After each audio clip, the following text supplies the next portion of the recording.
Yeah, busy 2 week stretch for sure. But yeah, Ruben will be on. He'll be joining us tonight, so it'll be a 3-man show. Oh, 3-way. Oh yeah, 3-way. Got 3-way, baby. Got ourselves a double stuffed Oreo special. Oh, double stuffed maybe. I don't know. Double stuffed Oreo special tonight. Oh man. And then topics tonight, of course, we have Crown Jewel review. Oh, and Ruben's here. Now we can start.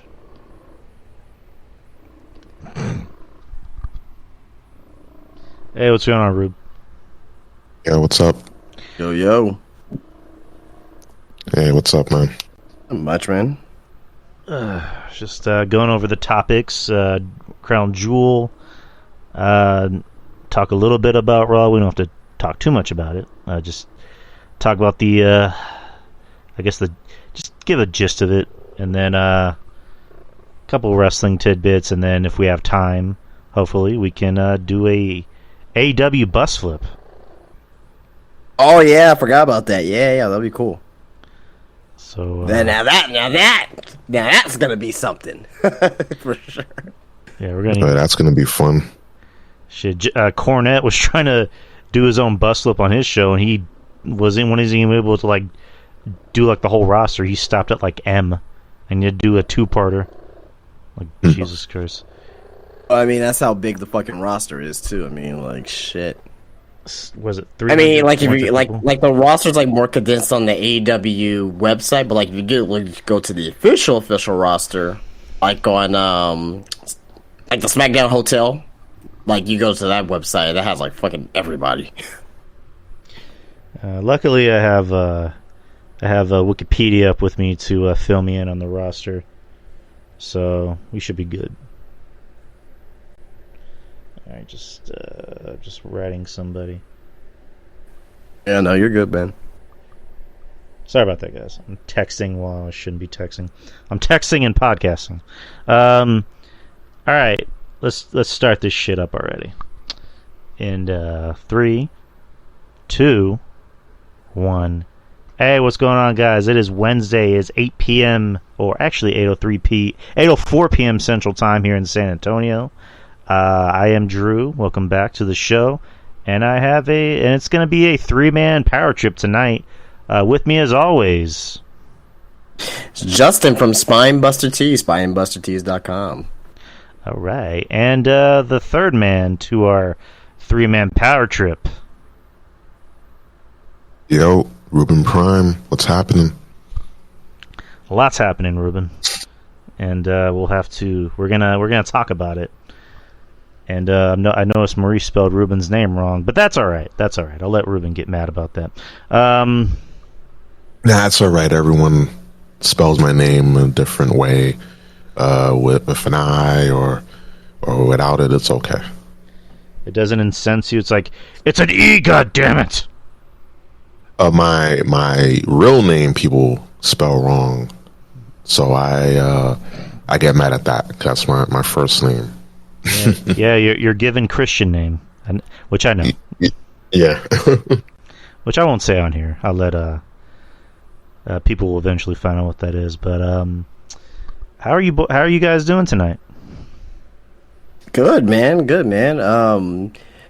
Busy week at work, but even a busier, I should say, wrestling weekend that we had, and I actually went to an event here locally, a little indie show. So went there on Saturday night after Crown Jewel. So it was pretty fun.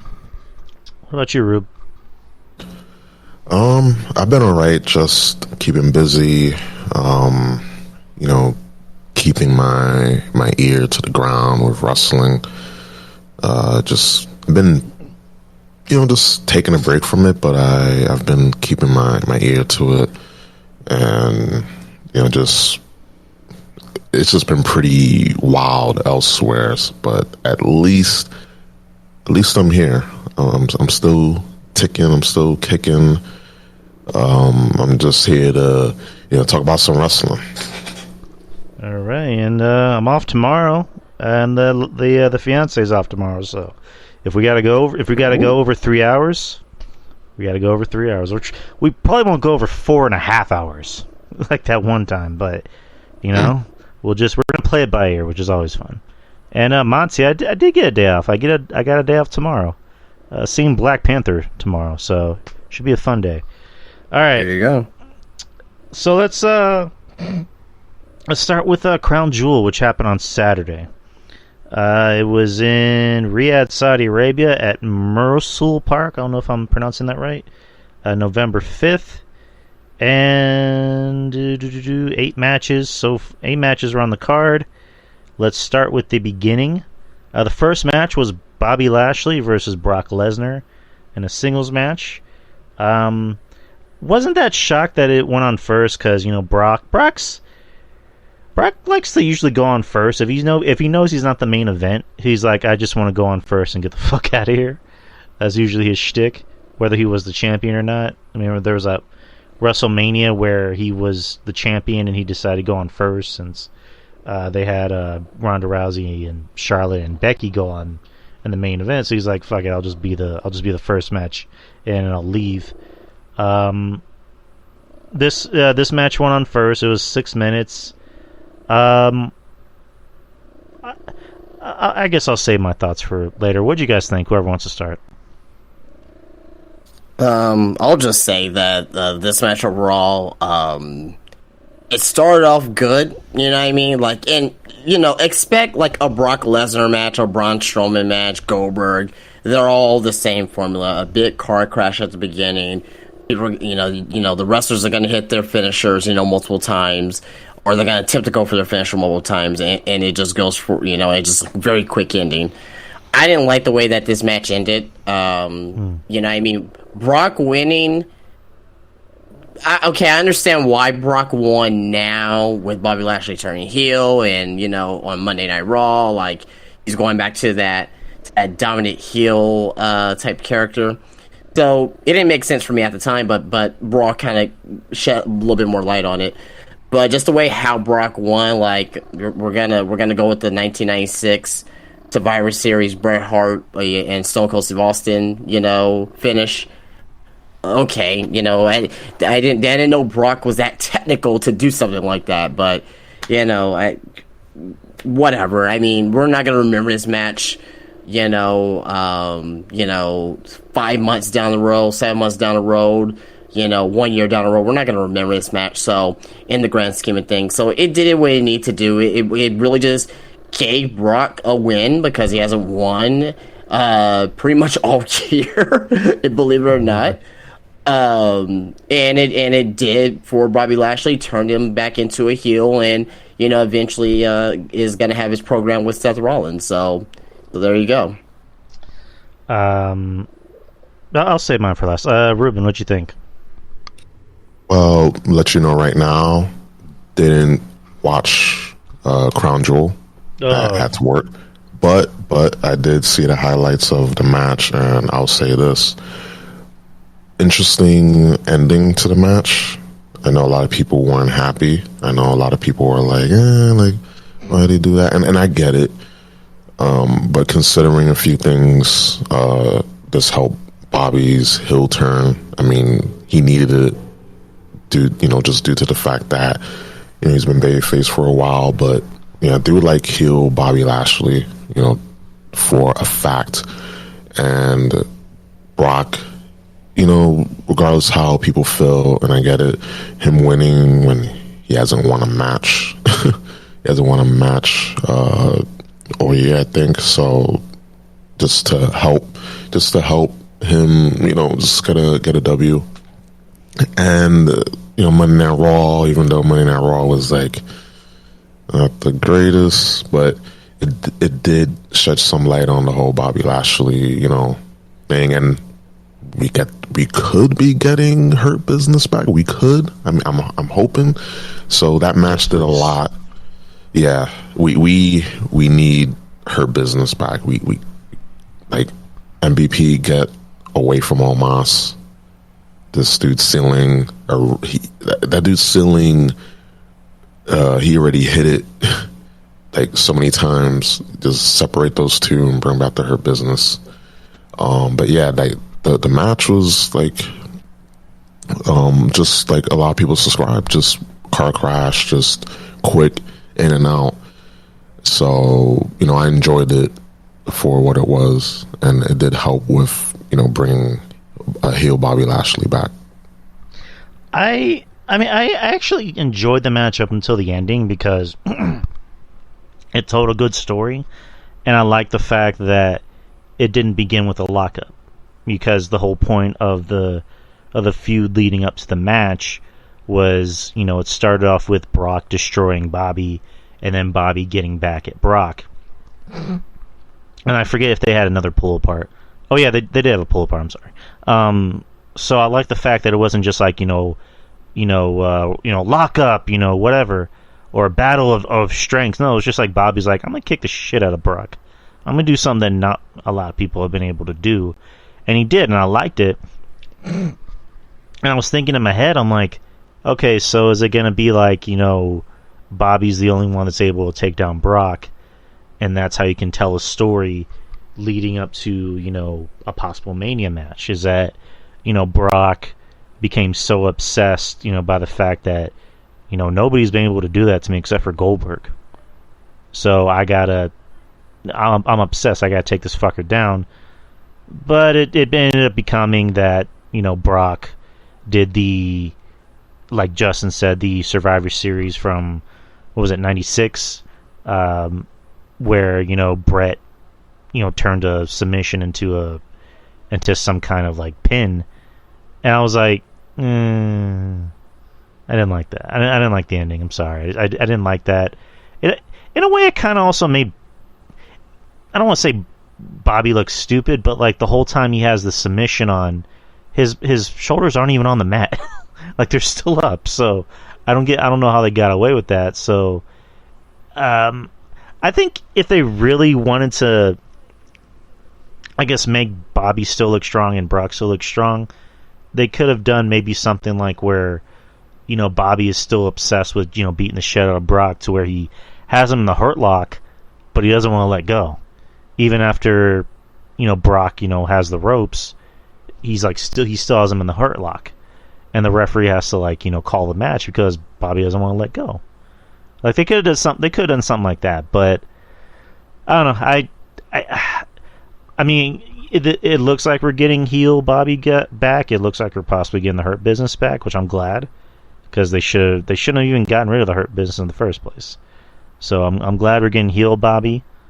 Heel Bobby, I think, works better than smiley babyface Bobby. Which, don't get me wrong, Bobby was putting on some of the best matches of his career when he was a face for that short amount of time. But he's better as a heel. He's much better as a heel, and then hopefully they put him back with MVP, and hopefully they form the Hurt Business. So just glass half full, guys. Next match, you have the Women's Tag Team Championships, Damage Control versus Bliss and Asuka. Yeah. This match here, Damage Control gets the titles back, which made me kind of question on why they did the title change in the first place. But I sat and I thought about it, and I realized that really the title change was just so that the original title change last Monday on Raw was really to get Damage Control titles back at Crown Jewel, because they just want to do a title change in Saudi Arabia. They just wanted to see the women do a tag team title change in Saudi Arabia. So I don't agree with it at all whatsoever, but that's what they did. As far as the match itself, it was definitely one of the better matches that I've seen of these four here. So this was definitely a good match. Definitely a good match. Alexa Bliss looked pretty good. I'm not a huge fan of her in-ring work, but she did a little bit of chain wrestling. I was like, okay. I see that you have that talent. I would like to see more of this. So But Dakota and Io winning here. I mean, to me, and I mentioned this, to you last week, Drew, that I see Sasha and Naomi coming back for Survivor Series, right? For the heel team. Well, that's not going to happen anymore.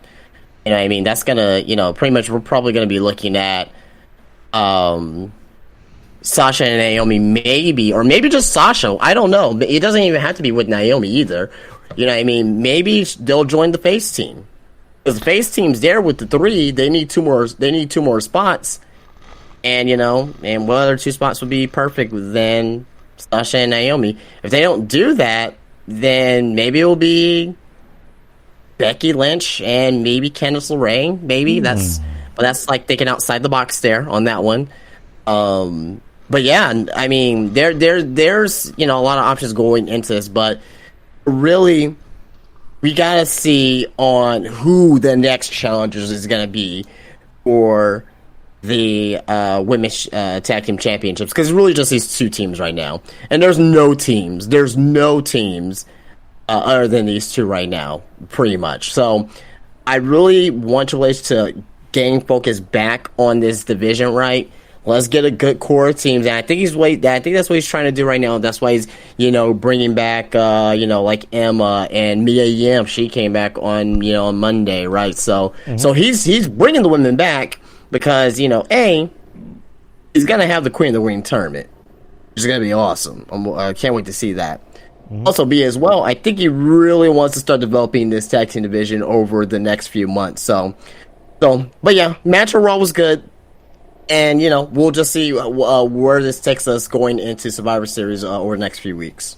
I thought the match was okay. I mean, I didn't really have a vested interest in the match because, Damage Control, I like Bayley. I mean, I love Bayley. I like Io. Dakota, I can kind of take her or leave her. And then Alexa, I've been very cold on in like the past few years, and Asuka I love, but it's just I'd rather see Asuka as a heel. At this point, Asuka needs to be a heel, but we'll talk about that when we get to Raw. Yeah, this match I wasn't really that crazy about. I don't know, in our review, I don't know if did both of us call that they were gonna win, or was it just one of us? I called the win for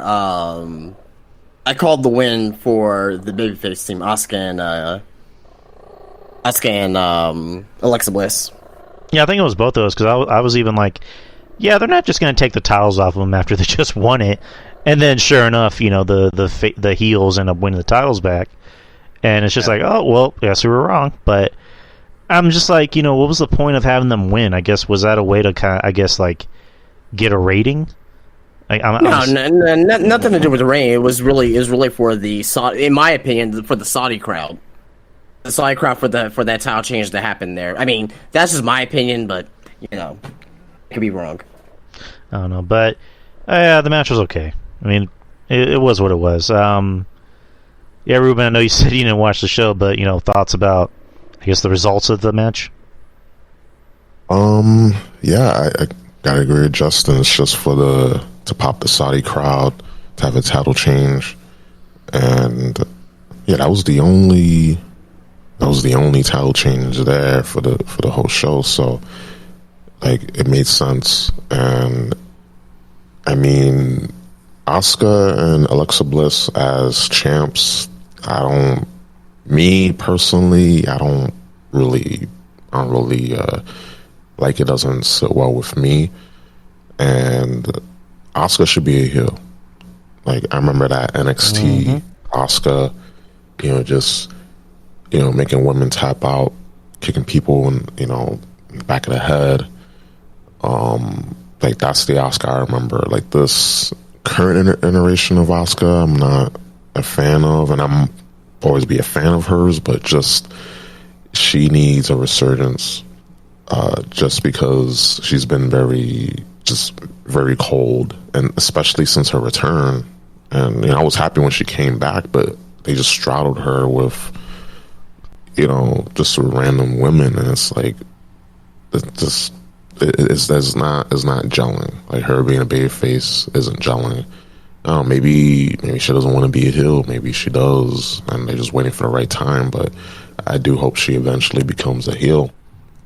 And then, and yeah, as far as the whole Sasha Banks situation, I think she might be with the heels. I think she might be coming in alone, just to have her and Naomi in the whole, women's tag team title picture. I don't, just for them to come back when Sasha could do so much more by herself, and Naomi can do so much more by herself. I think that she will be in the hillside, like, in my opinion, for War Games. And with on the babyface side, Becky, I could definitely see Becky on the babyface side, since after SummerSlam, and the Raw after SummerSlam, it makes sense for Becky to be on the babyface side. So there's a lot of possibilities, and I can't wait to see how this goes. I'm hopeful for this match, that it can jumpstart the women's division, because it needs it. It's been very cold as of late. Yeah, you're not wrong. I mean, even Bianca's starting to get a little stale. Yeah.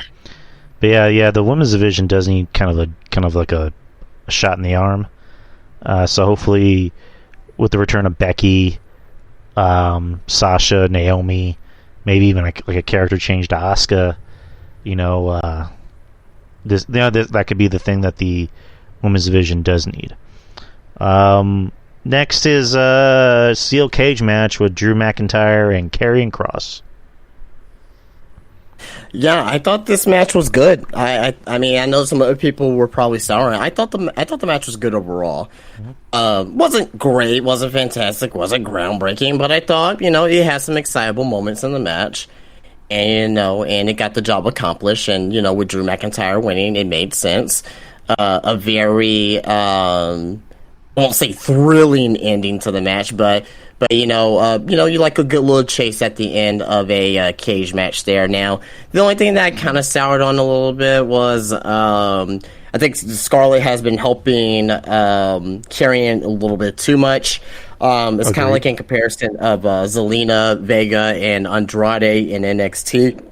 But at least with that, like, it wasn't that too much of an extent. Like Andrade could prove that he can win a big time match by himself, right? With minimum assistance from Zelina, right?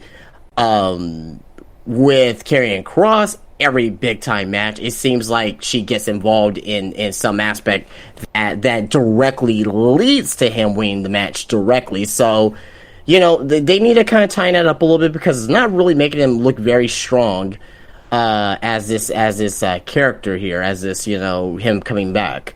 So if they tone that down a little bit, and just have him be a little bit more menacing, and having him finish matches by himself, I think that'll benefit him in the long run. But overall, this match didn't hurt. This match didn't hurt Karrion by the way he lost. It made Drew still forced to be reckoned with, right? You know what I mean? If Drew will lost here, then it's like, what are we doing with Drew? Type of thing. So, but yeah, I thought the match was good. Wasn't great. Wasn't fantastic. It's not as bad as people were making it out to be. Like, people be overrating shit on fucking Twitter. Go figure. I didn't think this match was terrible. I thought it was good. Did what it needed to do, and Drew was the right person to win. Yeah, I mean, I enjoyed the match up until the finish. I mean, like, the finish I wasn't crazy about, and I'll explain in a little bit. I'm like you, where the whole thing where Scarlett is always getting involved. It kind of, I'm not gonna say it makes Cross look like a pussy. I'm not, because he's not. But it kind of like it diminishes him a little bit. Where it's just like, if Scarlett's gonna get involved, it should be it should be in situations where Cross really looks like he's going to lose, and not like, oh, I got to get involved right now. I got to get involved in the most crazy randomest of moments. Like, no, just If Cross really looks like he's about to lose, then that makes sense. But like an example, when Cross was wrestling Madcap Moss, it's like, all right, this is gonna, it was competitive, yes, but Cross is gonna win because he's Cross, and Moss is, he's where he's at. And then Scarlett distracts Moss, which I'm just like, why did that need to happen? Like, the whole point of the match should have been like Moss, was getting as much offense as he had, but Cross in the end, because he's Cross, he ended up, shutting it down. Whereas in this match, it was, Scarlett gets on the cage and distracts Drew, or she sprays him with quote unquote mace, which I'm kind of getting tired of that. Because to me, it's just like, you're obviously not going to use real mace. I get it. But either commit or don't. And what I mean by commit is like, if you're getting sprayed in the eyes with mace, act like you're fucking getting sprayed in the eyes with mace. Because when Scarlett, sprayed Drew in the eyes, he basically just wiped his face and went, oh. He wasn't like rubbing his eyes to make him look red. He wasn't like, doing the whole, where the hell am I? Like, he wasn't, Jean-Claude Van Damme at the end of Bloodsport. He was just like, oh, I can climb the cage, right? like that ending I didn't like, where, Scarlett's like, what are you going to do now, Drew, huh? You can't get out the door. And Drew just looks up and goes, I can climb. So, like, yeah, I mean, yeah, I'm glad Drew won, because Drew, at this point, kind of needed the win because he's been losing a lot lately, and this doesn't hurt Cross because he didn't get pinned or submitted. So, and this leaves the door open for an eventual third match. So I mean, I like the match. Was it great? No, but it was good. It did what it needed to do, like Justin said, and it was better than the last match. It was better than the strap match. Again, it's just they need to minimize Scarlett constantly getting involved, and again with the mace spot, if you're gonna do it, commit. If not, then just don't do it at all. But that's my 2 cents. Ruben, what'd you think?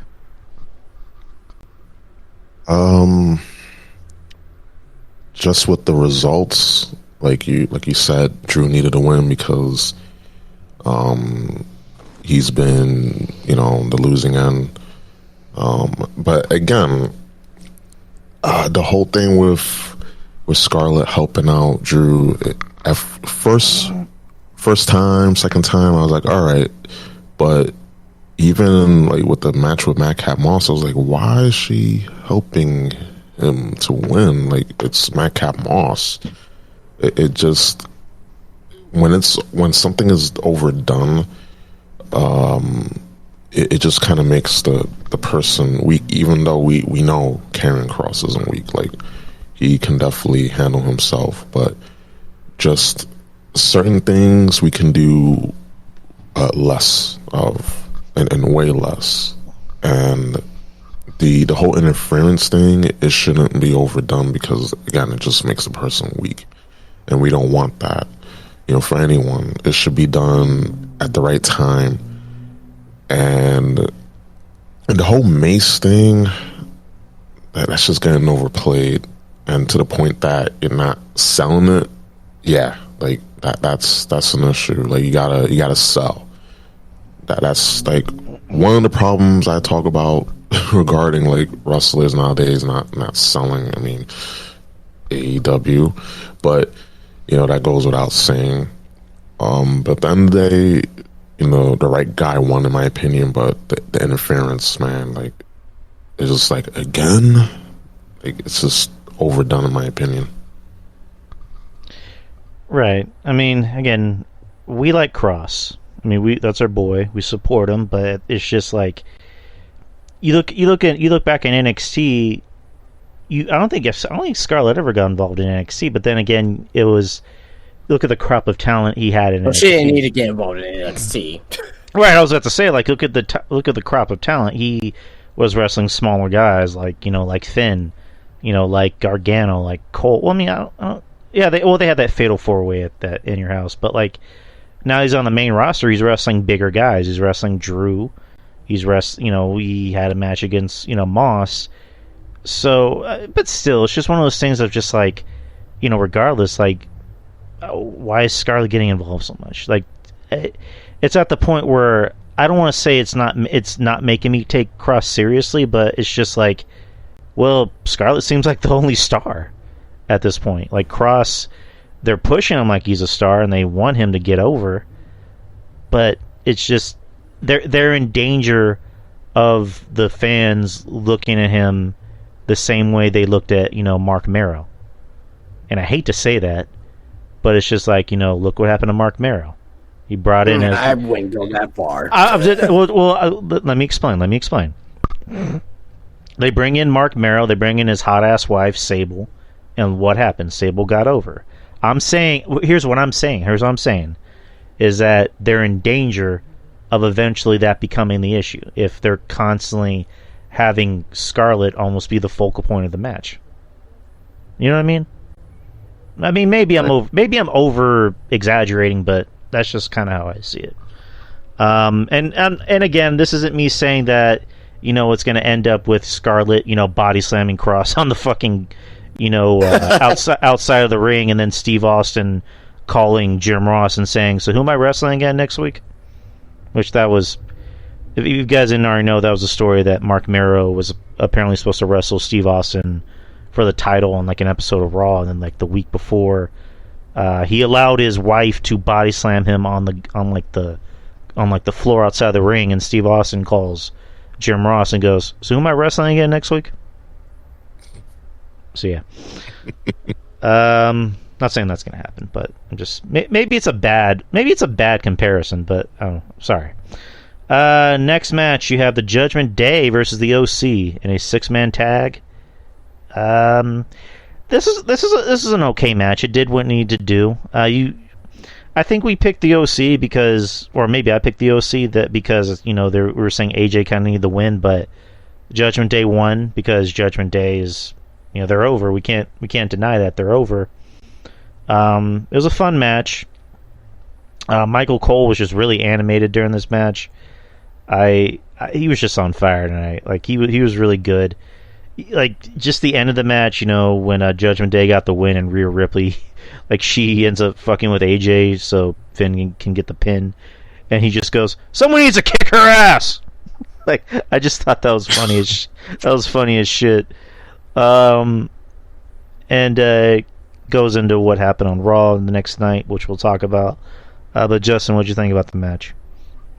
Good match. Again, to me, there was not one terrible match on this show. That was good. You know what I mean? I thought the OC was gonna win. Because you had Alice Anderson coming in and AJ coming in, and I thought they would really need the win here, but. Again, Monday Night Raw, they already had a plan on how they were going to proceed forward with the storyline, so... But yeah, I mean, it wasn't anything special, you know what I mean? Michael Cole, saying, someone needs to kick her ass! You know what I mean, for Rhea Ripley, so... good stuff, though. Good stuff in this match. Rhea Ripley has heat, so... And that's what's good about it. I thought it was kind of ballsy because, I was thinking, okay, are they really going to allow a woman to beat up a man in Saudi Arabia? That was kind of my thing. I'm like, that's going to be pretty ballsy. And I guess she didn't really beat anyone up. She just, yanked AJ off the ring and, cost him the match. And the whole time she's just, shit-talking the crowd, going, no, boo-hoo. I'm like, that's pretty ballsy right there. But... Ruben, what thoughts? Really no thoughts. I mean, listen, I did see Rhea Ripley's photo on Instagram and the caption where she paid tribute to the late Beth Phoenix, and I was like, oh yeah, she's very comfortable in this hero role. And her body slamming Gallows, I was like, okay, all right. I can, and then there's more of these degenerates me included, that would like to be in that position because we're degenerates, and degeneracy in small doses is fine. But I mean, the end of the day, like overall, like Judgment Day, I like the act. Finn, I would like, if things were different, I would like for him to like form like the club or Bullet Club or whatever, but that's not gonna happen since the opposite sides. But I am liking the faction overall. These guys are much more comfortable than they were, and AJ finally getting the spotlight. I was like, wait a minute, AJ's still in the company? Like I thought he was injured. Jesus Christ, like what's going on? But I really do hope that AJ eventually like he gets. I like AJ. I hope that he does get some sort of like big win, because he's been kind of cold with me for just, and everyone knows that he's been kind of cold. So I'm hoping that they warm him up a little bit more with some title contention or something like that. I mean, I love AJ. I've always been an AJ fan. I think at this point, AJ is pretty much going to be where he's going to be. And I think he knows that, because he's basically just... He's going to be the guy that puts over the other guy, which I kind of hope AJ gets another run. At least maybe like one more title run, because... I mean, he's fucking AJ. I mean, AJ should be like the Shawn Michaels... towards when, Shawn Michaels was in that last run, those last few years of his run, where he's in more of a prominent role on the show, but he's not just like a glorified jobber. And at this point, AJ is basically just a glorified... I don't want to say... I'll kind of... Let me kind of bring that back. I don't want to say he's a glorified jobber, but he's basically just, I'm going to put over whoever you want me to put over. But I kind of wish he was in more of a prominent role on the show, if you know what I mean. But yeah, Judgment Day, I like it. It's over. Rhea is she's much better as a heel. I never want to see her as a face again, which eventually she's going to be a face, because she's more comfortable as a heel, and the more over she gets, she's going to eventually be a face. Damian Priest, I think, is a beast, and Yes. I'm glad he's getting more time, and I hope glass half full, this is his way of becoming an over babyface, or maybe even an over heel. He's much better as a heel, because he just looks like a heel, and his laugh, like he just has that like heel laugh, because it also helps that he has a deep ass voice. I mean, kind of like Ruben's, not as deep, not as sexy as Ruben's, but almost as sexy. But he, Thank you. you're welcome. He has that really deep voice and just that kind of maniacal laugh. Like, I remember I had Raw and Betty was in the kitchen, and he just laughs. He does the whole laugh, and Betty's like, "Who the fuck was that?" Like, what the fuck was that laugh? So he has that real evil, comic book villain laugh. Dominic, you know what? I'm gonna eat crow. I'm gonna give credit where credit is due. He's doing a good job in this role, because he's getting that heel heat. And I know Jeff Littman's going to hear this and, complain about it to me later, which, too damn bad, Jeff. But he's doing a good job in this heel role, because he's basically just the sniveling weasel. And I think being with Judgment Day has done him more favors than him when he was with his dad. Because Agreed. When he was with his dad, my biggest complaint was that he was trying to wrestle too much like his dad, which he shouldn't, because he's bigger than his dad. He should try to, wrestle on his own, or, dare I say, try to wrestle like his quote-unquote real dad, Eddie. I say that as a joke, but also not as a joke. So him being with Finn and, Rhea and Damian has, I'm assuming they're helping him, perfect, his craft in the ring. And, it looks like Dominic is getting, slowly but surely getting better in the ring. And also Finn, I love Finn. I don't love Finn in Judgment Day, I'm sorry. Like, he it'd be much more interesting if he joined up with, AJ and, the OC to reform that, their own Bullet Club. Because, the whole point of Judgment Day is, like, I guess it's more about, like, they're very grimy. They have a very grimy look to them. Whereas Finn was legit a fucking Armani underwear model. Like, it doesn't fit. He's too much of a pretty boy.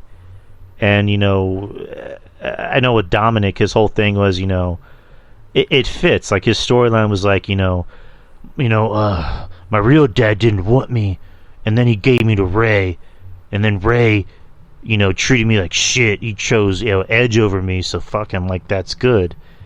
Whereas Finn is like, what's his biggest gripe with life? Like, what is it? Amazon ran out of my Legos. What? Like, what's, like, whatever. But again, love Finn. It's just he's in the wrong role, in my opinion. I'm sorry, but let me ask this: like, so if you get rid of Finn, who would you replace him with? Or would you replace him at all? You know what? I'm going to be bold. I'm going to say Cross. Cross or Braun. Those are some interesting choices. Or, hear me out. If he's not already doing this storyline, that he's doing right now, I would say Bray. Bray, I think, would be the perfect choice. Bray. I'm not hot on either of those names. Who would you choose, Justin? I'll keep Finn. I like Finn in his position. Because what was the major thing a lot of people say that Finn was boring, Finn didn't have an edge to him, this is not the same Finn Balor from NXT, this is not the same Prince Devitt from New Japan. This is the closest that we have gotten to Fergal Devitt, Prince Devitt from New Japan in this current role right now. Still a little bit far off from that, but that's the closest that we're seeing with that, and I think he's doing a good job in the role given. It was a death spot at first with Vince McMahon, and when Vince left, they kind of let them become on their own, and it was a snowball going downhill, and look at them now. I think Finn's doing a damn good job in this role. Could it be better? Yeah, of course it could be better, but you mentioned, Finn was a Armani pretty boy model, but Bullet Club, that was grimy ass shit. When it first started, him, holding, imaginative guns to people's heads, and just doing all the shooting and shit like that. It was more violent and chaotic in New Japan versus what we're seeing in WWE. But I think Finn's doing a good job in this role. I mean, here's the thing. I like Finn as a heel. Like, Finn's heel work in NXT I actually liked because he showed that he had a personality, he can talk shit, and he can work and can be a little bit more aggressive. Like, him in Judgment Day is just, I don't know, it's just, I'm not saying I hate it.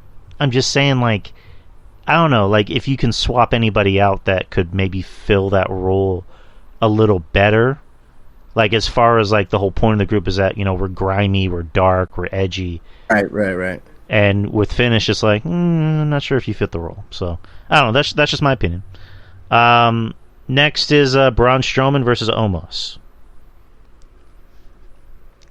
Yeah, I like this match. Well, let me say, I won't say I like this match, but I said this when the match was over. That was the best match that they could put on, which ended up being a passable match.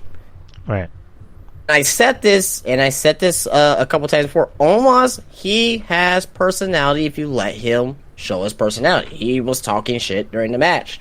That's why I want to see. I seen this guy outside of WWE, and this guy has a good personality. Like, just watch him on fucking Up Up Down Down if you have the time. Like, go watch 3 minutes of him on there. You'll get more personality out of him than you ever seen him on TV. So he has a personality.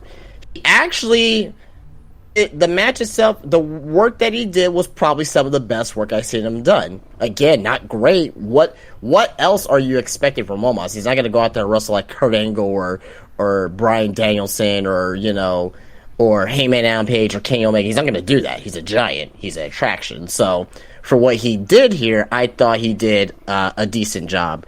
Braun made this match. I think he was the reason why he made this match as good as it was. Right. Very impressive of him picking up almost for that power slam. It wasn't like a Bill Goldberg jackhammer to Reese in WCW where he picked him up for like half a second to do the jackhammer. No, he actually picked him up, held him, and did the power slam, and and got the 1, 2, 3. So, but again, match was short, didn't need to be over 10 minutes. It was about I think it was about like 5 to 7 minutes long, and it did what it needed to do, for this attraction match. Again, this was an attraction match in Saudi Arabia. I thought this was a passable match. I thought they both did a good job. It was a fun match. I actually enjoyed it. Almost, he was doing a lot of shit talking in this match, and I loved it. Like the whole time he's like, get your ass up. He's just shit talking Braun. I'm like, okay, all right. Like it's he's like you gonna get this work. You gonna get this work. And like again, like okay, that's okay. I'm like, when I was here, I was like, okay, that's the almost I'm hearing on fucking on Up Up Down Down with Xavier Woods and them talking shit to each other while playing pool or whatever. You know what I mean? So yeah, right. And it's just like you said, like it's kind of like with Big E, a long time ago, where people were swearing up and down Big E has a personality, just let him be him. And, because before that, he came on the main roster and he was just the stoic bodyguard. And it's just like, all right, what else can this guy do besides, look mean? And then, he joins New Day and he has a personality, so that worked. With Omos, it's like, I want to see more of that Omos. I want to see the shit-talking giant. I don't want to see big stoic giant. We have plenty of those. Like, I want to see, shit-talking giant. And hopefully we get more of that with Omos. Again, the match was fun. It was an attraction that we knew that going in, and Braun got the win, of course, because they want to put over Braun, and Braun's Braun, he's over. And again, it was a fun match. That's really all. That's really all you need to say. Everything happened that needed to happen, and again, hopefully, glass half full coming from this is that we get to see more of Omos. And I know last week we did our bus flip, and I'm like, Omos probably needs to leave. And I changed my mind after watching this match. I'm like, all right, this is the Omos I want to see. I want to see more of this. Ruben, thoughts? I mean, this match got a lot of praise from people because, with a lot of big man matches, especially with Omos, they are less to be desired, but the fact that they was able to put on a good match was shocking, but not as shocking as when Braun went on Twitter and said what he said. I was just like, this just insecurities a bitch, and that's what happens when people are so insecure with themselves. Even when they get a compliment, they always have to spin something negative. So it's like you just had something, you just did something good. You had an amazing match, and nope, it didn't matter because some way this guy just had to make an ass of himself, which is not hard when you're Braun Strowman at the end of the day. Mm-hmm. And people are talking about that more than the match itself, because the match wasn't bad. Like it was passable, like you guys were saying, but it's like, holy shit, like less is more. Less is more. So, it is what it is. But I saw the highlights. I enjoyed it. Almost shit talking. I was like, good. Like we need more of this. None of this like too much stoicness. Like we need more personality from a lot of the talent. Like just let them go. And the fact that Vince is gone, we're seeing that, and I'm hopeful to see more of that from a lot of the roster. Let them shine, but yeah, no complaints here besides all the outside of the match, So the tweet that Rube referred to was so Strowman, being Strowman, goes to Twitter, and I'm not going to bother doing the Strowman voice, but he put "Holy hell" at Giant Omos or whatever. Can you believe we got 47 stars? A reminder to the people that no one cares about these floppy wrestlers. Giant and Monster, greater than Flippy Flipper, bag your groceries at Kroger. Hashtag airport test. Hashtag size is the prize. Hashtag swole is the goal. Mustafa Ali quoted it and saying, "Can you teach me how to get fired?" And then Strowman responded with, "Don't you work in catering now?" Will Ospreay respond. I didn't even see this until now. He responded with, "Why are you so mad about making money? It's dead funny that you actually done such a great job and yet you're mad at other people that do the same job as you. Relax, my guy. Just say you really enjoyed showing super heavyweight wrestling." Chris Jericho quoted by saying, "I used to bag groceries." And then Braun replied with, "Me too, made great tips." And then Braun kind of walked back his comments. He apologized by saying, yo, all my brothers and sisters in the locker room, no matter where you came from, I have mad respect. We have all worked very hard to be where we are, and all are here for a reason. Take a joke, IWC. Y'all come at me nonstop, and the second I fire back, y'all melt. And then that's what I was saying. I'm like, and did people not realize it was a joke from the get go? Like, why would we be like 47? Like, he obviously he's being over exaggerating. Like 47 stars, swole's the goal. Like, I laughed at it. I mean, because I knew he wasn't serious about it. But a lot of people get pressed over stuff like that. It's like, to me, I'm like, okay, like, you're really gonna like let this like bother you, or you gotta respond to it or whatnot. Like, like look at it, read between lines, you know what I mean? Like, if he was like deadly serious, as far like if he was serious, he would have been like, and that's how, and he could be like something like, oh yeah, big man can have good matches too. It's not always about these flippy floppers. But since he was being over exaggerating, 47 stars and doing hashtag swole is the goal, and bagging groceries and shit like that, like, I don't know. I didn't look at it as that. Like a lot of people were getting like pressed over it. So I mean, I didn't get pressed. That's just my opinion, though. I didn't get pressed. I was more just like, it's just Braun.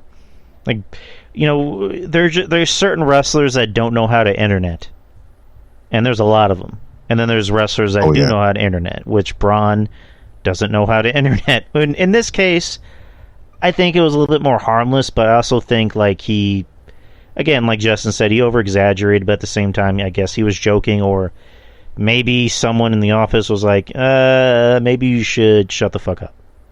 Because that has happened in this company before. Like I know we're kind of going off topic, but the whole thing with, Corey Graves and Booker T, where Booker T, threatened to beat up Corey Graves, and then like a day later, they're like, haha, we're just kidding.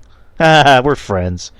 Like, no, someone in the office called him and told him, hey, shut the fuck up and stop threatening each other. Yep. Like, I'm pretty sure that was the case. But Strowman ended things, by tweeting, do I have to pay Elon $8 for this now? So that was kind of funny. Oh, shit, I clicked off the page. Hold up. Let me get back to the page, people. Alright, here we go.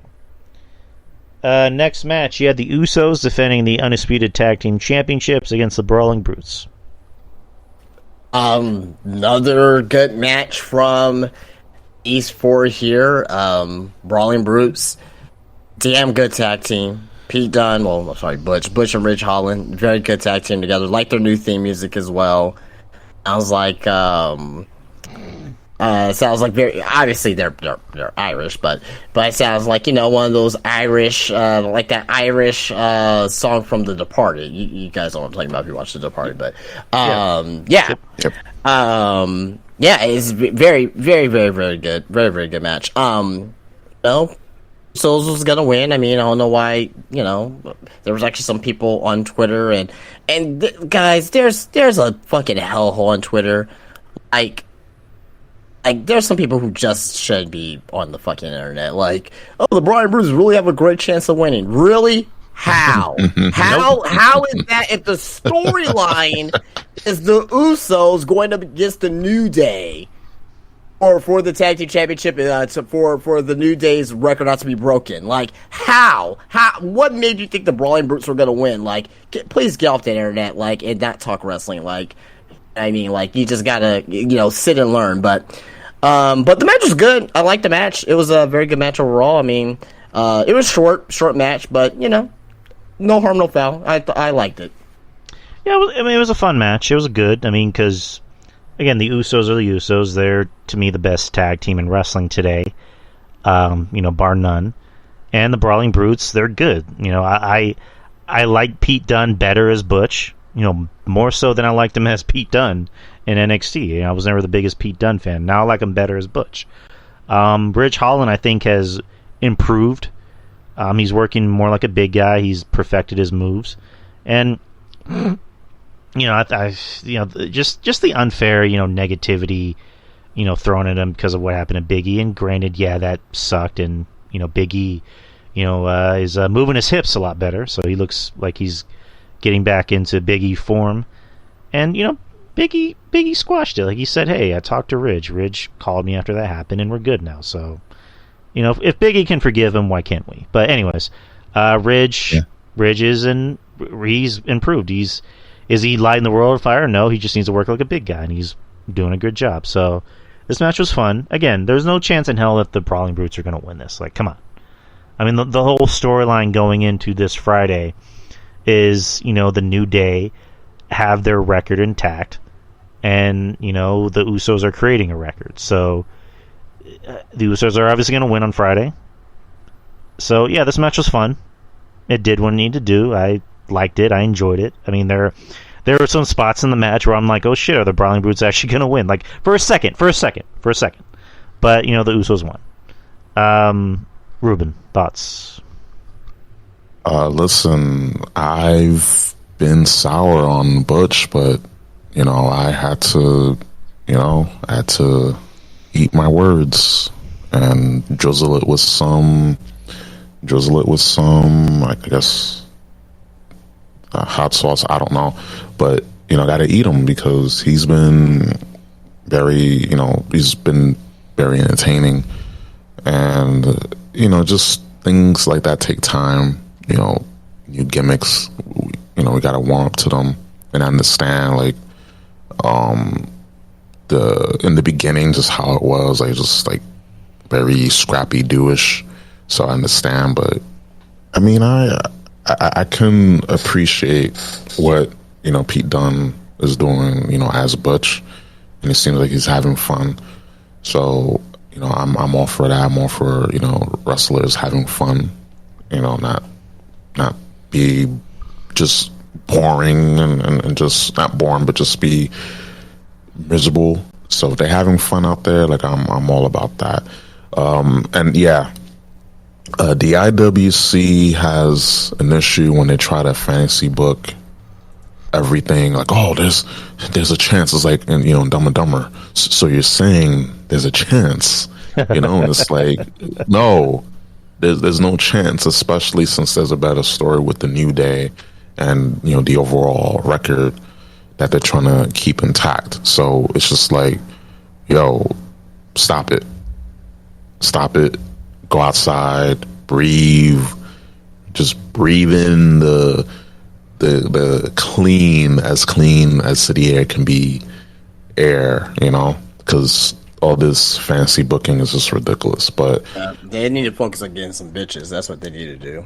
Oh yeah, that too. Let's see, a shower. Definitely, they need a shower, bar soap. It's kind of the same thing with trading card game players because I used to play Yu-Gi-Oh, and yeah, they definitely need some manscape in their life. They definitely need that. They need all that. They definitely need all that. But yeah, just stop it, guys. In the IWC with this 0.1% chance of Usos dropping the belts.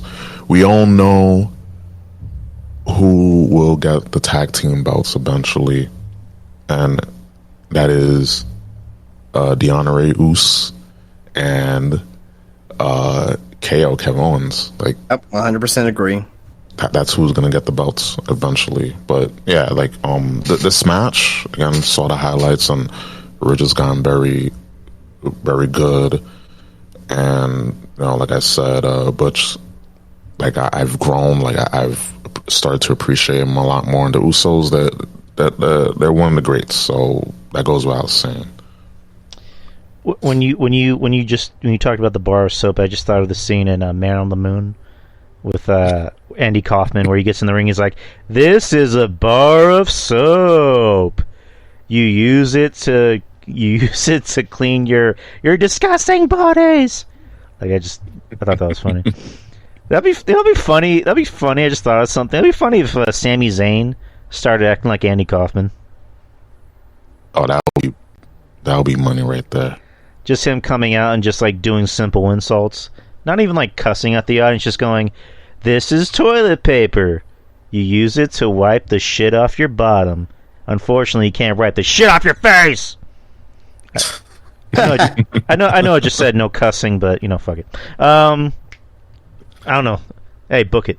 Next match, you had a last woman standing match for the Raw Women's Championship: Bianca Belair versus Bayley. Very good match. Very good match. I would say almost great. Very innovative spots. You had the AEW spot with the golf cart, almost, kind of, sort of, almost, but it just kind of reminded me of Sammy Guevara getting hit by the fucking golf cart a couple of times. But regardless, though, these ladies work hard here. Again, as I mentioned, Bianca, she's not going to lose this title until we get to fucking WrestleMania, because Charlotte Flair is waiting for her. You know what I mean? Charlotte Flair's waiting for her, and that's going to be your title match at WrestleMania. But regardless of all that, very innovative ending to a last. I don't know, and just please correct me if I'm wrong. I will always call it a last man standing match for the women. It's a last woman standing match, or did they finally change it for this match? Because a lot of times it was just known as a last man standing match for the women, but it should always be called a last woman standing match. But I digress. Great match, good to great match, and the right person won. And this is not over, because this is gonna go into War Games, and Team Damage Control is gonna win. Team Damage Control is gonna win, because this is how Bayley's gonna win the feud per se, and it's gonna keep her looking strong going into the Royal Rumble. So. But, I enjoyed this match. Yeah, I mean, this match, it pretty much did what we wanted it to do. It was fun. It was enjoyable. I mean, I love Bayley. I love Bianca. Just seeing them just beat the shit out of each other was fun. Kind of sidebar, am I the only one that noticed boos whenever you saw one of them driving the golf cart? I don't know. It's like the whole thing about Saudi Arabia, women drivers. Like I don't know. Just whatever. Oh, I that was well far from my mind. I don't know. It's like boo, women drivers. Like no, never mind. But it's a legit thing. But no, it was fun. The golf cart spot was fun, especially Bianca, kicking Bayley out of the golf cart. And just and the ending was, the ending was creative. I'll give them that, because it was like, we need to think of a way that, it makes it look like, Bayley can't get out, and Bayley legit couldn't get out. Like, there's no way nobody could get out of that. So it was an innovative ending, and this match is going to continue. I mean, this feud is going to continue at War Games, which they announced it would. and I like seeing these two work together. These two have good chemistry. I don't want to say it's criticism, but the only thing I didn't notice was like why didn't Damage Control come out? Like I don't know why they didn't come out to help Bailey, but they were celebrating the back. I guess. But anyways, fun match. Ruben, your thoughts? Yeah, the golf cart spot was pretty funny. And these two ladies can always put on a good match, so that goes without saying. And yeah, like I was kind of expecting Bianca to, have Bianca lose the strap, but I mean, since they already had one title change on the whole show, there wasn't going to be another one. Like, I think that's just the thing with these shows, only like one title change. So when I saw, Bianca retained, I was like, okay, that makes sense. But I think down the line, this, like, the overall feud, Becky, thinking about Becky, Bailey and her team will win at War Games, at Survivor Series War Games, but a match that I'm looking forward to is Rhea Ripley and Bianca Belair. I think she'll be the one to take the strap off of Bianca. I really think so, because Bailey, I think she cares. She cares about the younger talent, so she's not gonna just be champion unless it's a reason for her to be champion. So we just gotta wait and see. But I really like to see Rhea and Bianca go at it. I agree. I think Rhea and Bianca, obviously that's gonna be a title feud. My only thing is that there's a big old elephant in the room named Beth Phoenix, and that's kind of bad to say because she's not big, but you know what I mean. Yeah. I don't see Rhea winning the title. If we see Beth Phoenix before that match happens, then okay, maybe Rhea has a good chance of winning. But if we do not see Beth Phoenix before that match happens, best believe that Beth Phoenix is going to get involved and screw Rhea out of that title. Well, no, easy fix. Here's what you can do. Have Beth show up at the Rumble, and then Beth just comes out not even to win, but just to fuck with Rhea, and she ends up eliminating Rhea and herself at the same time, and that's how you set up a Mania match with Rhea and Beth, and then later on down the line, that's when you can do Rhea and Bianca at like SummerSlam. So you're saying, so if Rhea and Bianca feud with each other, right? Mm-hmm. You're saying it's gonna be next year, not between now and the Rumble. Well, I mean, like if like what you're saying is that possibly we're gonna get Charlotte and Bianca at WrestleMania as a way to really solidify Bianca. I think that makes sense because it's just like, Rhea and Bianca should be a Mania match, but like, they don't just want to gloss over the fact that, Beth is here, that, Beth still wants revenge. So, and also I think if Beth were to interfere and cost Rhea the match, I think that would kind of leave a sour taste in people's mouths because people actually do like Rhea.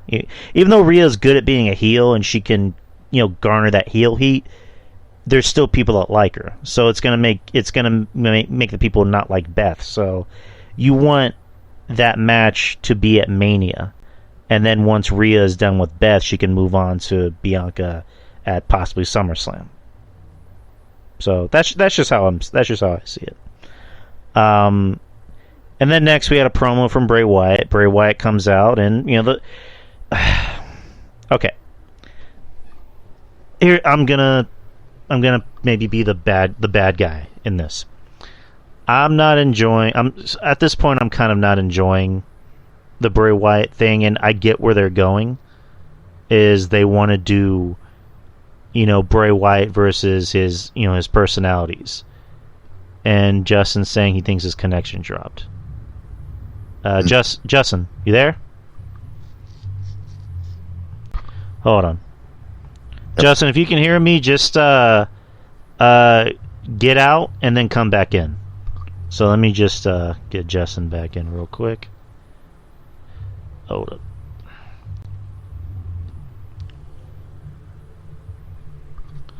Yo. Okay, I'm back. I don't know what the hell happened. Okay, yeah. Discord tends to do that. But what I was saying about Bray, because this segment came up, which I get where they're going.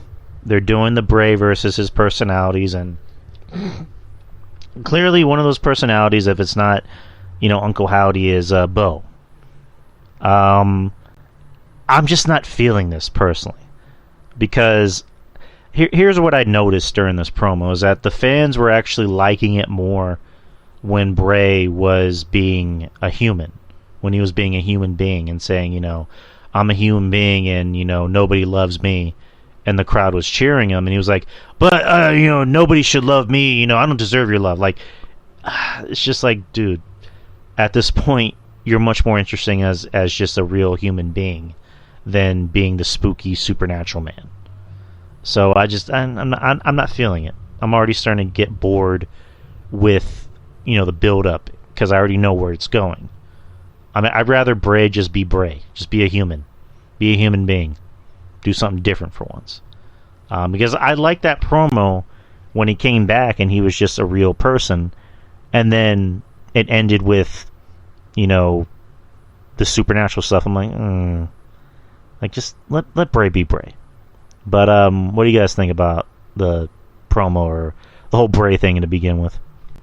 I mean, I like that. I like where this is going. Question: how much mileage would Bray get as a regular human versus this Wyatt Six? Because I think that Bray as a human, putting that quotations as a human, will only go so far. It has a shorter ceiling. I think this Wyatt Six, and we don't even know exactly what this all is as of yet. We're gonna have SmackDown this Friday. Maybe we'll see something, going into Survivor Series. I don't know, but he's unraveling this bit by bit, piece by piece, piece by piece, piece by piece. So I'm just sitting along for this story here and just kind of see where it's going. Bray's been back for about a month now. You know what I mean? And we're getting a little bit of hints here and there. So to me, I enjoy this long storytelling, long build up or whatnot, right? So, and at the end of the day, that this has an end game here. What's the end game going to be? We don't know yet. We're still learning the story here. We're still learning of this new personality from him. But me personally, I don't think that if you have Bray as just regular human Bray, well, that can only go so far. That won't sell T-shirts. That won't sell merchandise. That won't, entice the audience. Bray has to be creepy. That's kind of like having Undertaker just being, Mark Calloway and, and just be like, I'm Mark Calloway. I'm Mark Calloway. Rest it. Oh, can't do that. Like, I also think with Bray, like it's like with going back to Taker. Taker got over because of the gimmick, and then when he became the American Badass, like people poo-poo over the gimmick. I actually like the American Badass personally. I like it too. Yeah. And it worked because it's okay, we know what this guy can do. We know he has a personality, and I actually liked it. It's kind of like what we said about Omos. When Omos, I'm sorry, was, when he's able to be himself, he's a good shit talker. He has a good personality. Same thing with Taker when he was the biker gimmick. Like, when he was, biker gimmick American Badass Taker, he was a good shit talker. Like, he'd be like, come on, boy, fight me, boy. Like, he'd be like that. With Bray, at this point, we've seen the supernatural stuff from Bray, and like when he was in NXT, before NXT was NXT, he was the swamp guy, and he relied too much on supernatural stuff. You get him on the main roster. Is this gimmick really supernatural though? I mean, teleportation, dude. Always like showing up in the most inconspicuous places. Always need to be in the dark. Always need to be a monster. I haven't seen that yet with this gimmick. Well, there's hints of, the supernatural stuff, and it's just I don't know. Again, I I don't want to poo-poo over it. I want to see where this is going, but I'm already starting to. I'm already starting to maybe lose a little bit of interest, but I don't know. That's just me. Let me let my cat out real quick. All right, so Ruben. Oh shit! Hold on, Ruben. I don't know if I asked you. What do you think about the whole Bray Wyatt thing? Overall, I'm glad that Bray is back, and I do understand some people's concerns, like where this is going, and the slow burn. I can understand why people may be just poo-pooing it or just not a fan of it overall, but I do think that Bray, when he had his his promo and he broke character and he was just like normal, just himself. I did like that because that was the first time him speaking to us, because all we can speculate what was talked about via the dirt sheets, but we needed that. But I always knew that they were going to go the supernatural route, the creepy route, which that's his shtick. And I think this time around, I think it'll be better. But with how Bray Wyatt is such a storyteller, it's not going to be unraveled right away. Like there's always going to be layers to it. And, I know some people may not be patient enough, and I do get it, but you just gotta wait and see. Like, with him, I'm gonna wait and see because, it's Bray, and, I'm a fan of Bray's.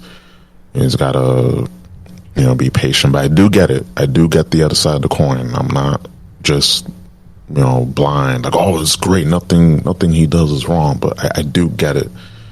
So we just gotta wait and see how everything goes. Hopefully this doesn't disappoint. Because that first Bray Wyatt promo was like great. Like I went back and watched that promo a bunch of times. One of my supervisors, he's into wrestling. He's a wrestler himself actually, and he was watching that promo backwards and forwards. It was really good. So, he's that captivating of a person, and we just gotta wait and see. I just hope that they don't disappoint. All right, now we're getting to the main event: Logan Paul versus Roman Reigns for the undisputed WWE Championship. Again, we knew going forward what this match was going to be. Again, Roman won, which, again, is that really a surprise? We knew Roman was going to win. We knew what the point of this match was. Bring in more eyes and ears to the product.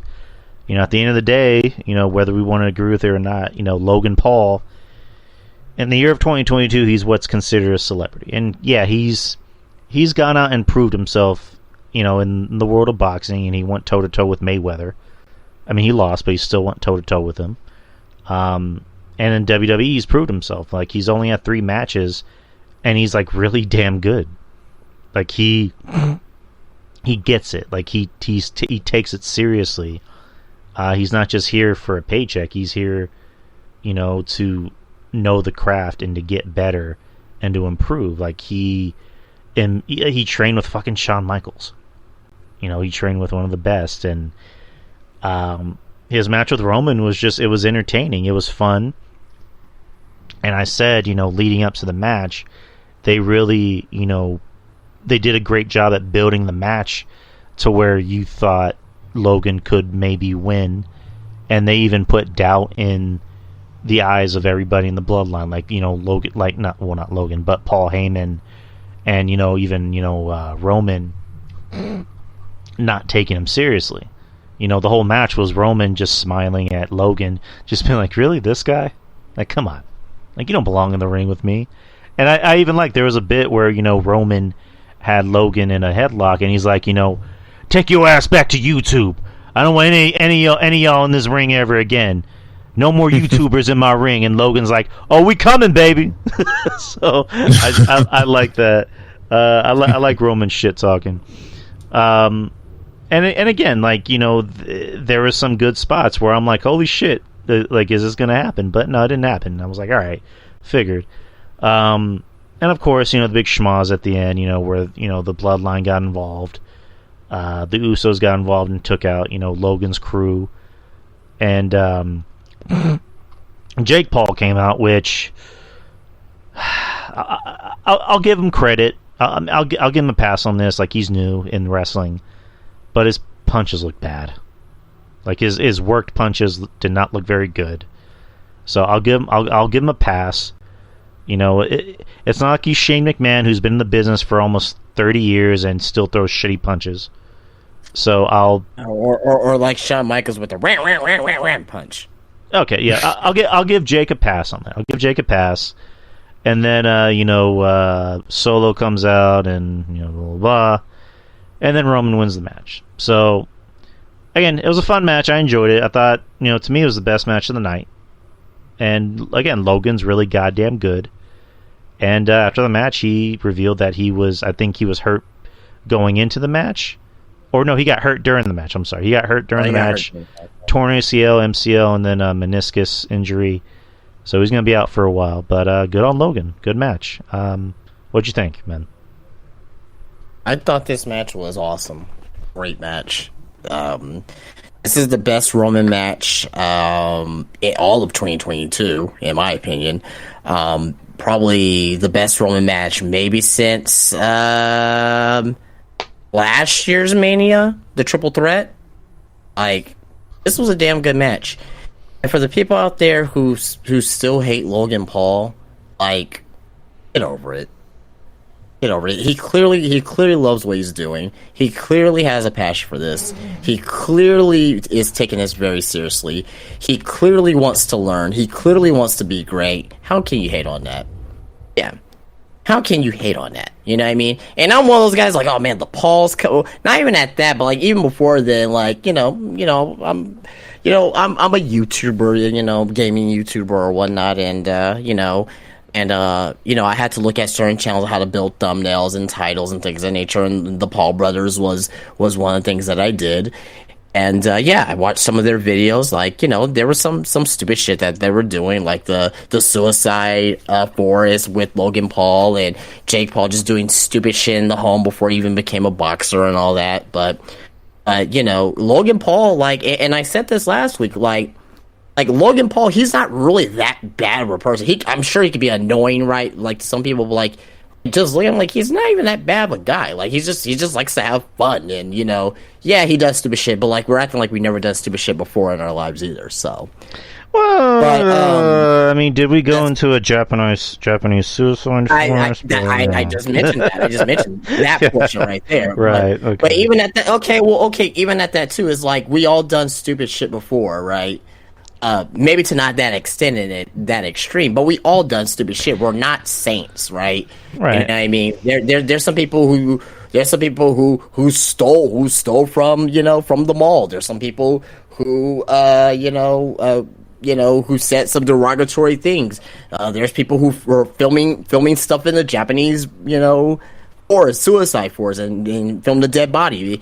But again, and even at that, in the video, he was like, oh, you know, he was like, you know what, you know, this is like the worst thing that can happen. You know, if you need any help, please call somebody, you know. So you at least try to bring light to it and at least be like, okay, hey, like, I'm going to bring awareness to the situation. It was done the wrong way. But anyway, back to the wrestling thing. He has had 3 matches in WWE, three matches. Mm-hmm. 3 total matches. He has had the best 3 matches, like 3 matches on TV. That was his first 3 wrestling matches ever. He's had the best 3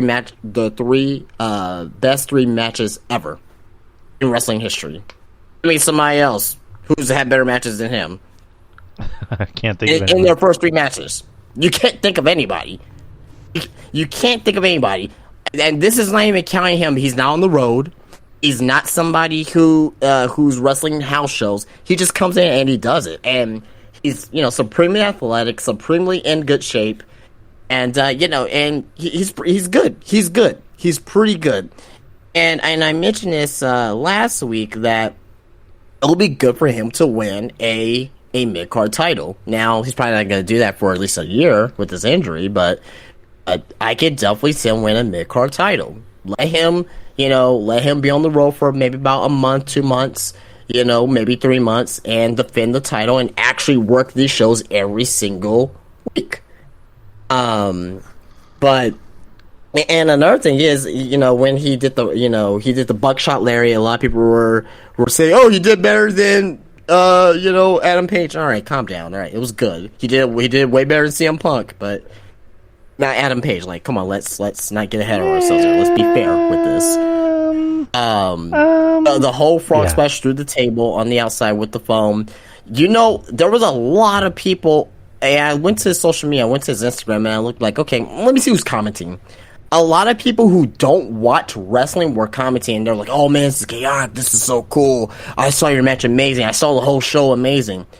If Logan Paul, if all he does is bring in new viewers to pro wrestling, just because he's doing it and he's bringing new eyes to the product because he has millions and millions and millions of followers, and God damn it, so be it, man. And let him help not help just WWE, but help the business, man. Like, if one person is bringing new eyes to the product, I'm not saying he's gonna bring in millions of people or anything like that, but if he brings in, like, let's say 1,000 people, that could be a realistic number. He brings in 1,000 people to watch wrestling every single week. Well, goddamn, that's 1,000 more people that's part of this fraternity that we love is pro wrestling, and hopefully they build the type of love that we do. So, match overall, great. Roman did a great job with them in this match. Like I said, Roman's best match, but the star of the show obviously was Logan Paul. Wish him a speedy recovery. And just Roman after the match. Roman selling the punch, like he's grabbing his face and jaw, and he's like thinking this motherfucker almost had playing him over. And then he's like telling Heyman, "I don't ever want to see him in my ring again. Take his ass back to you two." I thought that was funny. I love Roman. Ruben, overall thoughts? Oh no, I saw the match. So like overall the match, I enjoyed it. Even my supervisor that doesn't like Logan Paul, he gave him his props, and we all knew he wasn't winning. But there was a moment when we thought, what if he could win? Like, that moment was it was a glimmer, but I do miss that in wrestling when there's some things are unpredictable and you have that moment of that moment of disbelief, and I like that about wrestling, the unpredictability, the twists and turns. That's what makes a good story, and that's what makes good wrestling. As far as Logan Paul, 3 matches he's had, and absolutely, Maurice, it would have broke, it would have broke tenfold. But as far as Logan Paul, him having 3 matches, and they were all good, especially this one, I think it was just the best out of the 3. I agree with Justin. He's just the guy that likes to have fun. And yeah, we all done stupid shit. Yeah, we dabble into degeneracy. Let's not act like, again, different levels of it, but let's not act like we're all saints here. And I think that's just people projecting their own insecurities, their own issues, their own insecurities onto another person because he's well known, he's famous, blah, blah, blah. Who cares? Like, he's living his life. That's all good and gravy. But let's not pretend like we're all good guys, like we're all saints, like we all done some bad things, said some things we weren't supposed to say, and let's not pretend we're not degenerates, because again, like, we have a little bit inside of us, and there's nothing wrong with that. But at the end of the day, he's human. Everyone has that flaw to them, and we gotta keep that into perspective. It's just easy to attack him because he's popular, well known, and I get why people may not like him. But like I always say, you don't have to like someone. Just give him respect where it's due, and I gave him his props, and I'll say it again here.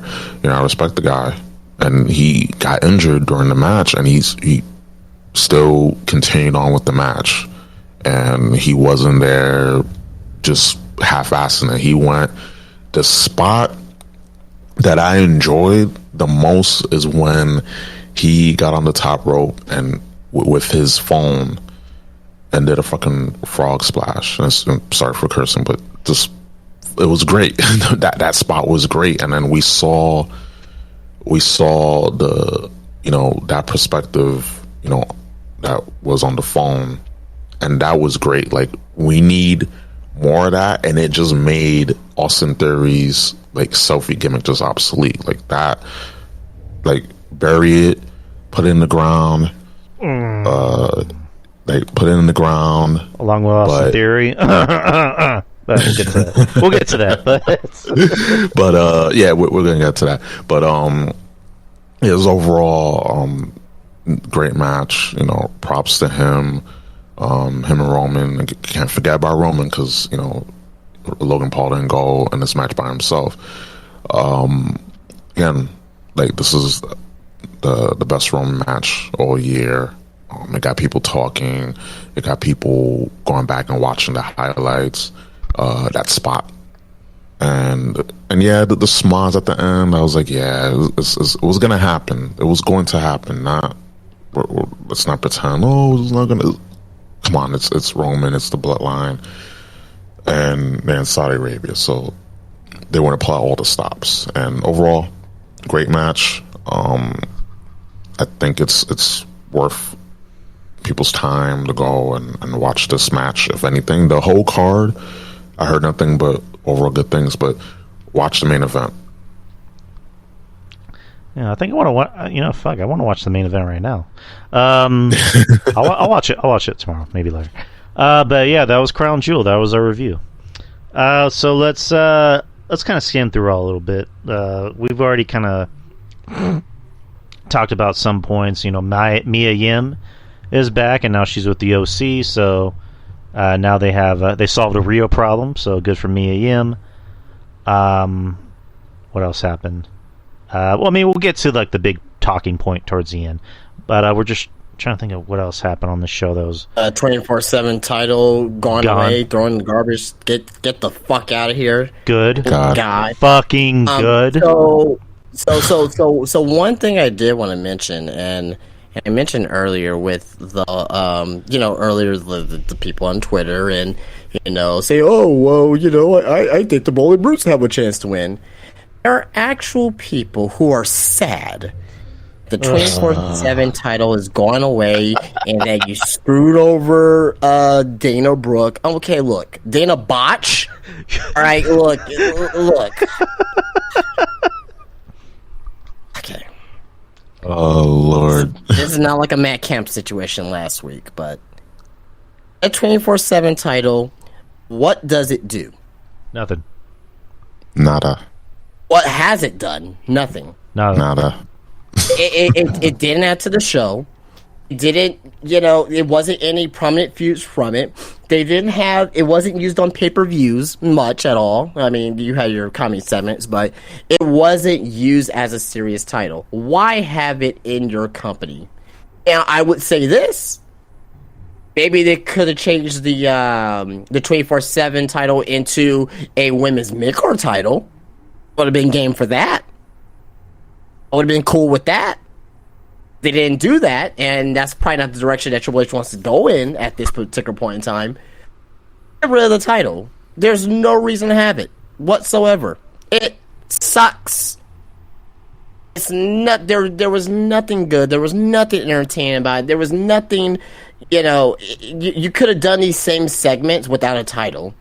Could have had R-Truth and Akira Tozawa do all these wacky things and, backstage. Just making regular comedy segments. You didn't have to put a title with it.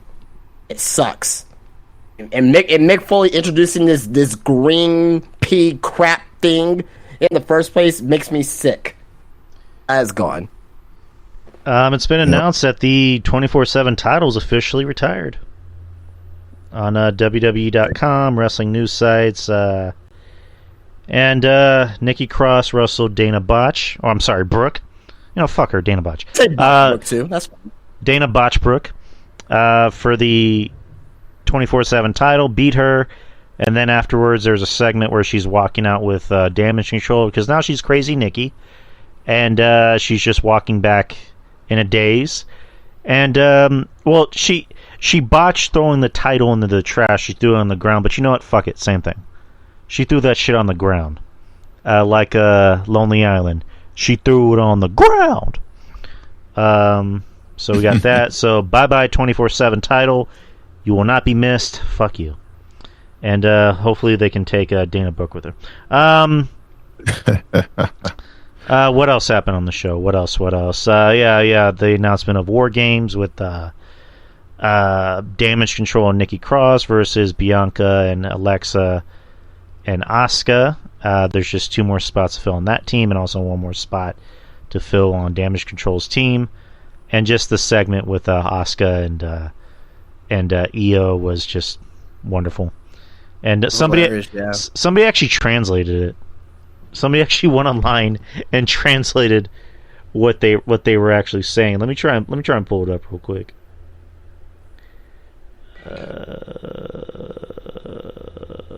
Let me see if I can find it. And where the hell is it? Hold on.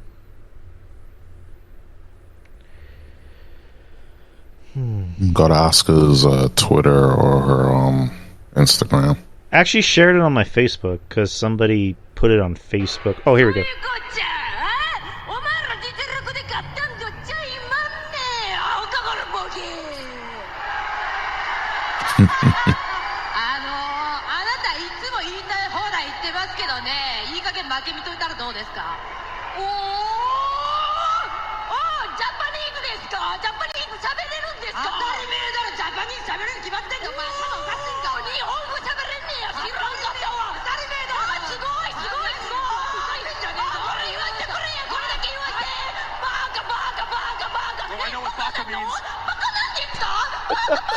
Just calling her stupid.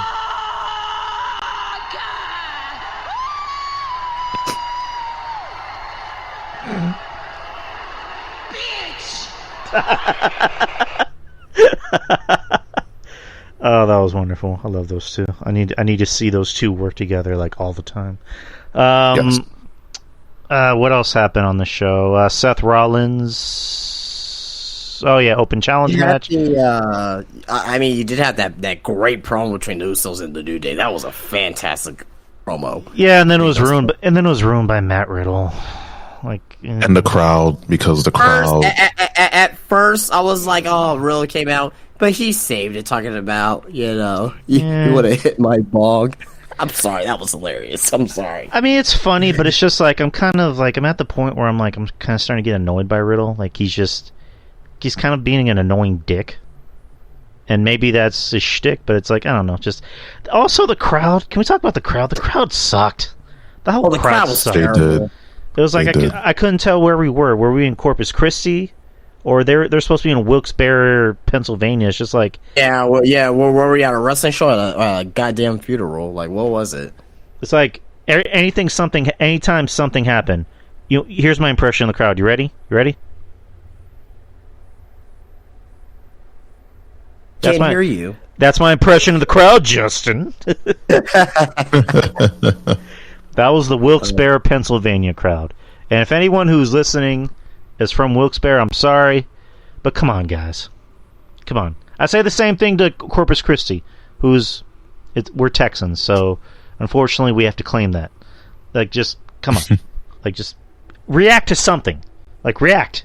Like, make a ooh or an awesome. It's like they were forced to be there. Like this is like a Korean show or something. It's like your dad forced you to watch wrestling, and you don't really want to watch wrestling because it's your dream to become an interpretive dancer. But your dad is making you watch wrestling. Like, come on. But, bad crowd. And also, we'll get to the main event. Let's talk about the main event. So, Seth Rollins was having an open challenge, and does an open challenge, and he mentions Bobby Lashley. I'm like, all right, it's going to be Bobby Lashley because, they want to continue that storyline. That's still an ongoing storyline. Is Bobby, he's pissed off that he lost his title. And he comes... Well, here's what happened first. Ali gets on the screen and he's talking shit. And then Bobby Lashley comes out of nowhere and just takes him out. And then Bobby Lashley talks shit. And then Ali gets on the screen and then attacks Lashley. And then Lashley's just like grabbing him by his throat and just throws him across. Throws him across. And I'm like, that was just funny. That was too funny. And then Lashley comes out. And doesn't even have a match. Just beats the shit out of Seth, which, good. I like this Lashley. I like Smashly. I don't like Lashley. I like Smashly. This is the Lashley that we need. We need Smashly. And he beats the ever-living piss out of Seth. And it's like in Behind the Music. You guys remember Behind the Music? Anytime something went wrong, you would hear the announcer go, "And here's where it started to go wrong." You had Austin Theory come out with the Money in the Bank, and I'm thinking, is he going to cash it in on the U.S. title? He did. So, cash in on the U.S. title. They wrestle. He's about to win. And then Lashley takes him out of the ring and beats the shit out of him, and Seth gets the win 1, 2, 3. Yeah, got me. Okay, I'll get one thing out of the way. I'm not a Austin Theory fan. I'm not. Never was. I mean, I can see the value in him because he looks like something. He looks like a talent. He looks like a wrestler. He looks like somebody they want to invest their money in, but it's just like, I gotta call a spade a spade. As soon as Vince left, they just buried the fuck out of this guy. Like, this guy was losing and losing and losing while he was, still Money in the Bank. And again, we know the whole thing with Money in the Bank is that when you're Money in the Bank winner, you lose. They did it to everybody, but it's just like, especially with this guy, before, Vince left, he was still on top. He was still, not on top, but he was still, getting over, and he was still being put in, like, big positions. But as soon as Vince left, it's just like, no, you're buried. Like, bye. So it's just, I don't know what they're going to do with Austin Theory. I don't, but it's just like, they obviously need to get the Money in the Bank off of him because there was no chance in hell they were going to have him cash in on Roman. This was not good. This was not a good thing for the Triple H regime so far. But, what do we do with Austin Theory from here? Justin, your thoughts? I mean, so we've seen this in wrestling before where guys are broken down. I hate to use the term buried, because if you're on TV, you're not buried, to me. If he was really buried. Now, we'll see, like, if he's going to be on TV for the next month or 2 months and see how much TV time that he's getting. But since he was Mr. Moneybank, he's obligated to be on TV. But I hate to use the term buried because, A, it's overused, and B, some people use the term and they don't really know what it means. But, right. But in this particular situation here, I have a couple scenarios in my head. One, what if that this does not turn into official cash-in? This is very, very, very, very, very, very, very unlikely. But what if, Theory, he complains and he's like, well, Bobby Lashley got involved and I did get a fair shake at by Mr. Money in the Bank and I should still be Mr. Money in the Bank, and they have like some type of, drama behind that, or a court or whatever the case may be. Because there's never been a cash-in that has ended in a disqualification, or it wasn't disqualification, but has it ended with an interference to that nature to the guy cashing in. Like, Baron Corbin cashed in, but he just lost, right? You know what I mean? Braun Strowman cashed in, he just lost fair, clean. This wasn't a clean shake for Austin Theory. So what if that happens? Again, I'm not saying that it is, and it's probably not going to happen, but it's just a thought out there to think about. Like, oh man, Justin mentioned that on the podcast. Oh damn, he actually thought that up. Okay, he was right about that. But what I think about what's actually going to happen to Austin Theory is that this is only going to make him better. A lot of people are not seeing with Austin Theory that I'm seeing. Yeah, he's losing. Damn, every match that he's been having has been, for the most part, pretty good to great. I mean, that's value. That's value there to be. He has heat. He has a response. He's not getting reactions where people are indifferent. They're booing him. They're giving a reaction. Gotta keep him on TV, in my opinion, right? All this to me, this just makes him more hungry. Now, the decision to have him cash in on the United States Championship for a title that he already won, by the way. He was already United States champion. You know what I mean? Why would you cash in on that same title? At least cash in on Braun Breaker and lose. How that happened? They teased that before Halloween Havoc. I thought Austin Theory was gonna try to cash in. And don't know why he was on NXT then to show the Money in the Bank briefcase. Looking back at that now, that makes no sense whatsoever. So. That would have been more interesting though, because it's just like it doesn't make sense for him to go after Roman because he knows he can't go after Roman. That would just be bad. So it was more interesting for him to try and go to NXT and cash in on Braun. Absolutely. So that would have been my choice. Have him try to cash in on Braun Breaker. Right. So yeah. With them, I think they're just gonna start back from the well with them. Like, start building back up. You know what I mean? We'll see what happens next week. Next week is going to determine on where he's gonna go. He's super young. He's not going anywhere. He's gonna be a big time star in WWE sometime down the road. Just not now. He's still super young. Like, he doesn't need to become world champion right now. Give him 2-3 years. Let him build himself up and let him become champion. I don't get what the whole hate on Theory is. I mean, I was like, oh, well, whatever. All right, it wasn't proven. So go do something else. But yeah, we'll see. We'll see what happens next week, and we'll see on how he's treated down the road and going into Survivor Series and into Royal Rumble. All right, Ruben, your thoughts? Oof. Yeah, this whole cash-in business was pretty bad. Like, I definitely agree. They could have gone a different route with it.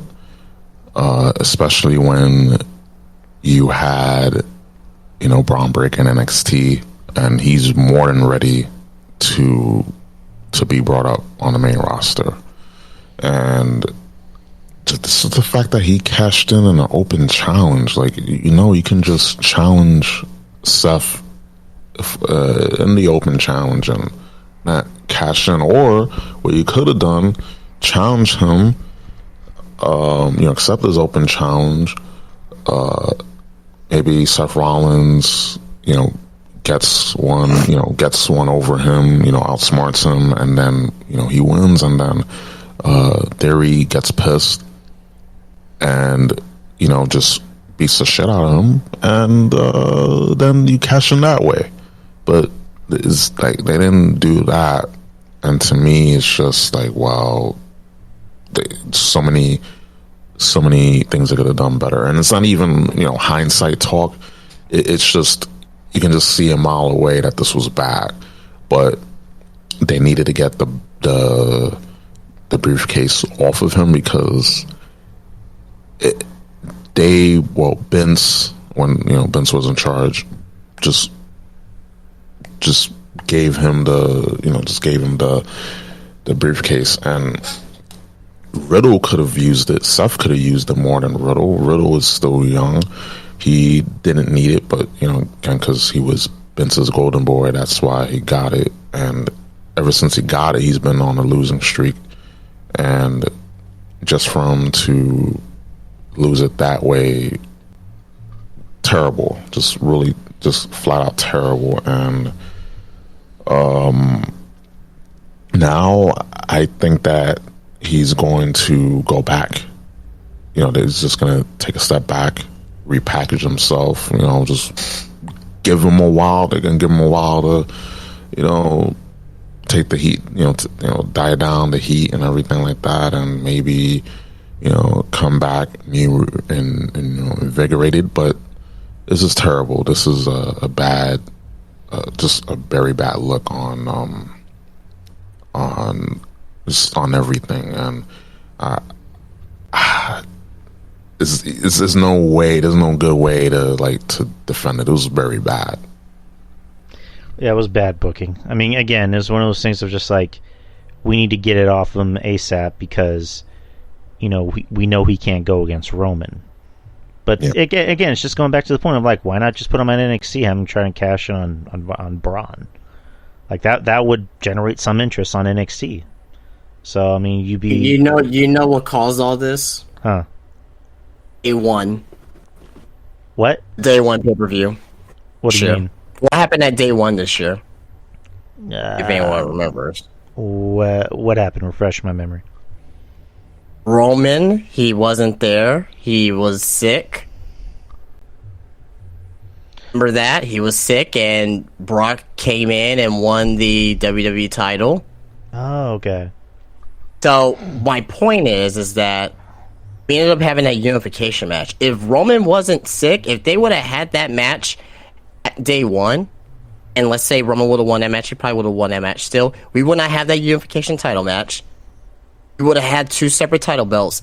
In theory, we could have, cashed in on one of the major titles. Now, I get it. I get that he won Money in the Bank afterwards, but the fact that it's still one title when it really should, right now, we should really be looking at two titles is that's what killed Theory for me. It was already killed before he even won Money in the Bank. Yeah, right. I mean, they really put themselves into a corner, unifying the titles. And again, anyone that wants to go back and listen to past shows, I was all for unifying the titles. I'm like, all right, we need one champion because, two champions, the two champion shit, doesn't work. And now I'm looking at it, I'm like, all right, maybe we should go back to having two world champions because, Roman is now a part-timer, which, again, well-deserved because he's fucking Roman. He's been carrying the company, for the past few years. So eventually they're going to need to split the titles. How they do it, I don't know. But I was only good with them combining the titles if they combine both brands. If it's just one brand, no more brand split, okay, cool. But since they're still brand split, it's like, I don't know about this. But yeah, I hear your point. All right, let's get to news. There's not too much news. There's pretty much things that we kind of discussed. WWE is bringing back the King of the Ring tournament. Apparently, they're going to do the 90s format, where it's going to be a single night tournament, so that should be interesting. Another big... Actually, let me get to one thing before we get to the big news tidbit. MJF will be joining the cast of Iron Claw, which is about the Von Erich family. And apparently he's going to be playing... somebody just said he was going to be playing... Who's going to play him? Oh, he's going to play Lance Von Erich, who was the fake Von Erich. Yeah, that works because MJF is a fucking dirty ass heel too. But Lance Von Erich was tall as shit, and MJF's not. But okay. Well, Zac Efron's playing Kevin Von Erich, and Zac Efron's like 5'9", and Kevin's was like 6 foot something. So, I mean, granted, there's no. He's playing Kevin, not Kerry, right? He's playing the Von Erich that's still alive. Oh yeah, so it's like Kevin. Yeah, I think Kevin Von Erich. Yeah, he's like 6'3" or something like that. Yeah. So, granted, there's not a lot of actors in Hollywood that are over 6 feet tall, but I mean, it looks like it's gonna be good. I'll watch it. And then lastly, Nick Aldis posted on his Instagram, Sunday, that he intends to become a free agent by January. According to those who saw the video, also Aldis stated he's had creative differences with Billy Corgan and finds the current NWA product embarrassing. NWA has since suspended him. Now, their statement was, pursuant to the recent comments made by Nick Aldis, the National Wrestling Alliance has suspended Aldis from the main roster and effective immediately. Aldis will not appear for the Hard Times 3 pay-per-view and Revolution Rumble tapings in New Orleans, Louisiana on November the 12th and November 13th. As such, the NWA reserves its right to comment on this matter for a future date. NWA Chief Operating Officer Joe Galley has made it very clear that this is not a wrestling angle. Aldis also responded to an article regarding the NWA not running an all-female Empower event this year. If some of you are wondering whether stuff like this factored into my decision to give my notice, you'd be correct. And during an appearance on Busted Open Radio in January, Aldis revealed that he signed a contract extension with the NWA. He was also scheduled to challenge Trevor Murdoch for the NWA World Championship at NWA 74, but was later replaced in the match by Tyrus. Ugh. And then in July, he explained the change to the NWA 74 main event, and also expressed his frustration with Corgan. I'm sorry. Oh no, Corgan explained his frustration with Aldis. I'm sorry. And so on one hand, Aldis says that he wants out, but I'm not sure. Doesn't look like Corgan is willing to give in. But and then also on the other side, Mickie James looks like she's leaving Impact. So, say Aldis does become a free agent by January, and then Mickey's a free agent as well. The obvious place is, what we think it is, because it's one of those things of just like, if AEW really wanted to go after Aldis, they would have wanted him. But granted, AEW is AEW; they're not gonna take out Aldis. They're just not. They like their flippy guys, like Braun Strowman said. I mean, they're overpaid. They overpaid someone like Joey Janela. Like, come on. So that's a fact. Do you see Nick Aldis going to WWE and taking Mickey with him? Or you mean Mickey taking Nick Aldis to WWE? I mean, because it's Mickey's company. Well, not her company, but you know what I mean. Like, she's gonna get him in rather than, and vice versa. But yeah, I can definitely see it. Another great veteran presence. He could definitely be a upper mid card main eventer. He hasn't been on that big of a stage in years. And I think the main person that will help him get him in outside of Mickie James, Cody Rhodes. They had that unbelievable NWA title feud, and that match at the original All In. So yeah, I can definitely see that happening, and maybe rekindling that feud as well, maybe over the WWE Championship. So I think that'll be a pretty good thing. Triple H, he is a he's a wrestling student, as we all know. And I think he really does appreciate what Aldis has done with the NWA title, and I think he will love to have him in the company. Right, and I like Nick Aldis. I think he'd be an interesting asset to WWE. And there's also that relationship, like you just said, with Cody. Will he be like a main eventer? I don't know. He might just have a Bobby Roode run, and I don't really mean that in like a disrespectful way, because I like Bobby Roode, and once upon a time Bobby Roode was getting over with the crowd with his glorious entrance. And so I mean, there's no shame in having that kind of career in the WWE as long as he's getting paid and he's happy. So it's one of those things that it remains to be seen. But Ruben, your thoughts about Nick Aldis possibly coming to WWE?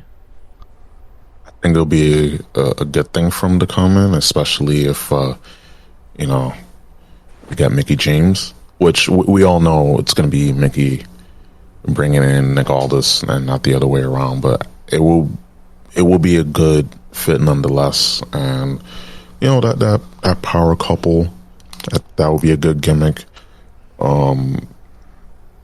Excuse me, that would be a good gimmick to utilize in the whole power couple gimmick. And yeah, I see Nick Aldis as a upper mid card guy, and he wouldn't last in AEW. Like, they don't know how to book big guys. They don't know how to book them right, and WWE will be a good fit. And I know Triple H will do right by him and Mickey James. So, I would like to see maybe a Royal Rumble appearance, or maybe after Mania, something like that. Because just for him to just go right away into WWE, I think the best way to go about things is just to wait it out, see what offers you get, and if one company makes a compelling offer, you take that.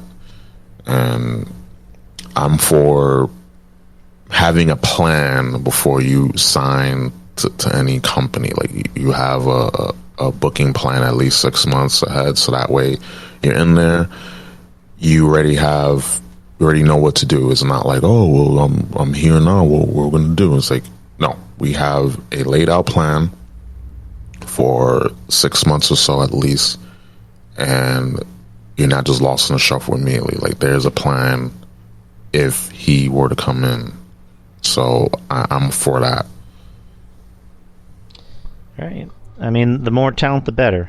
I mean, a guy like Aldis, again, it remains to be seen how he's used. Mickey, granted, the whole thing with the trash bag thing, I mean, that was kind of swept under the rug, because they got rid of that pretty soon. So I'm pretty sure she's going to come back. She's going to come back. Yeah, she came back to the Rumble with Hardcore Country, too. Right. Yeah. Don't forget that was earlier this year, too. Like, that's how crazy 2022 has been. It's been a long year. It's been a long year and a short year at the same time. Yeah. So she'll be back, and Hall of Fame introduction, whatnot. How much time do we have? Okay, we'll go as long as we can. So last week we had Justin's first bus flip, and it was with the WWE roster. Now we're going to attempt to do the AEW roster. Ooh, baby. And the AEW roster is it's pretty thick. It's unnecessarily thick. It's full of talent. Well, talent could be used loosely, but we're going to do the AEW roster along with Mr. Rubin here. So, guys, are you ready? Yep. Ready? Let's do it. All right. AEW roster. I'm on.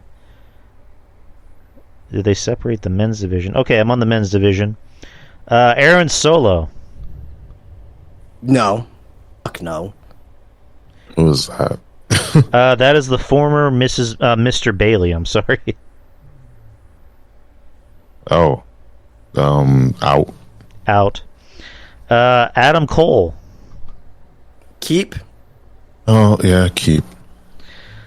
Keep, but just, I don't know, lift some weights, Adam. Come on. Mass gainer. Get some mass gainer, man. Alex Reynolds. The Dark Order. Alex Reynolds of the Dark Order. Yeah, keep. I like him. I mean, yeah. I'll keep. Yeah. Bye.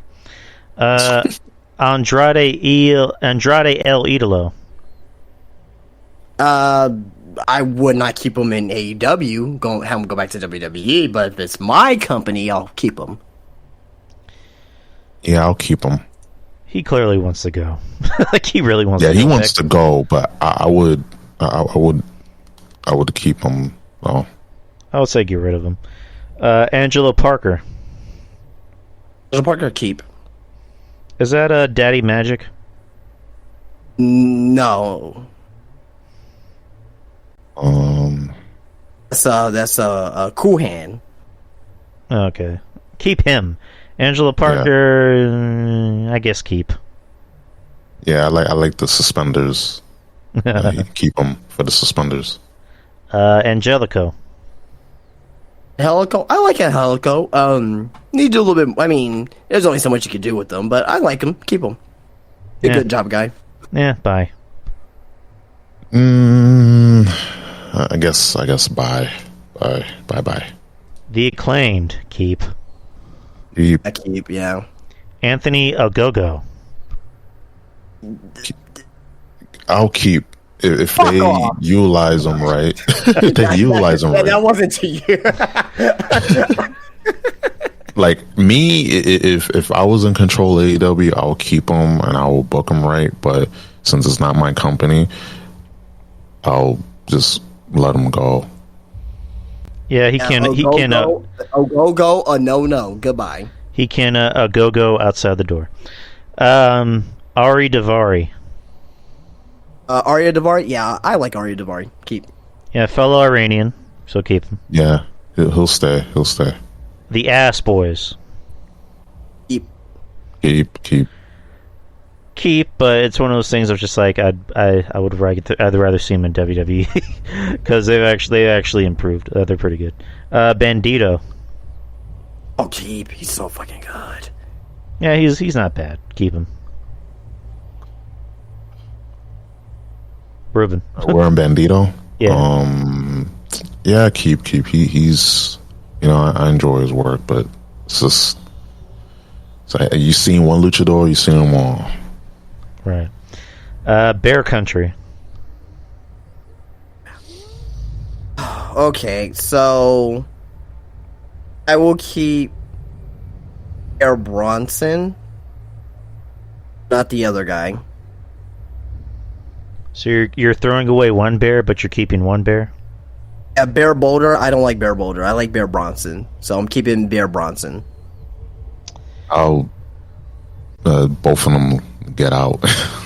Yeah, I can't bear with this team, so they can go.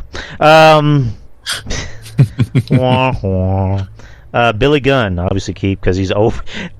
Yeah. A year older than the Undertaker. He's over as fuck. Like he's. Yep. So Billy Gunn, keep him. Keep, yeah. Bishop Khan. Who the fuck is that?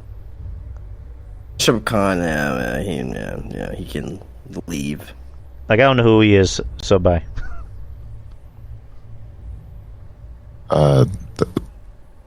Go. I don't know who he is. Yeah, fuck him. I don't know who he is. Fuck him. The Blade. So I guess the Butcher and the Blade. Butcher and Blade. I like them. They grown on me, so I'll keep them. They at least look like something, so keep them. Yeah, keep. Blake Christian. When did he get signed? To leave, go, bye, get out of here. You got cucked by got cucked. Yeah, and you know who you got cucked by. Get out of here. Oh yeah, he was with Cora Jade. I forgot. He was with Cora Jade. And then she went with a real. She went with a real man. I knew as soon as he left WWE, I was like, oh yeah, Cora Jade's gone. Like, there's no way they're gonna stay together. Oh no. But yeah, bye. Yeah, bye. Goodbye. Brandon Cutlet. Bye. Bye. I mean, wait. I mean, we need a stooge. Every company has a stooge. I'm gonna be diplomatic and say we'll keep them if the elite is there. But me personally, I'll get rid of them. Wait, who were we talking about? I didn't hear the name. Brandon Cutlet. Oh, Cutler? Yeah, keeping him. Bye. Brian Cage. Yeah, I'm getting rid of him. Yeah, bye. I would get rid of him because they just lost the mark with him at every point. He's fat.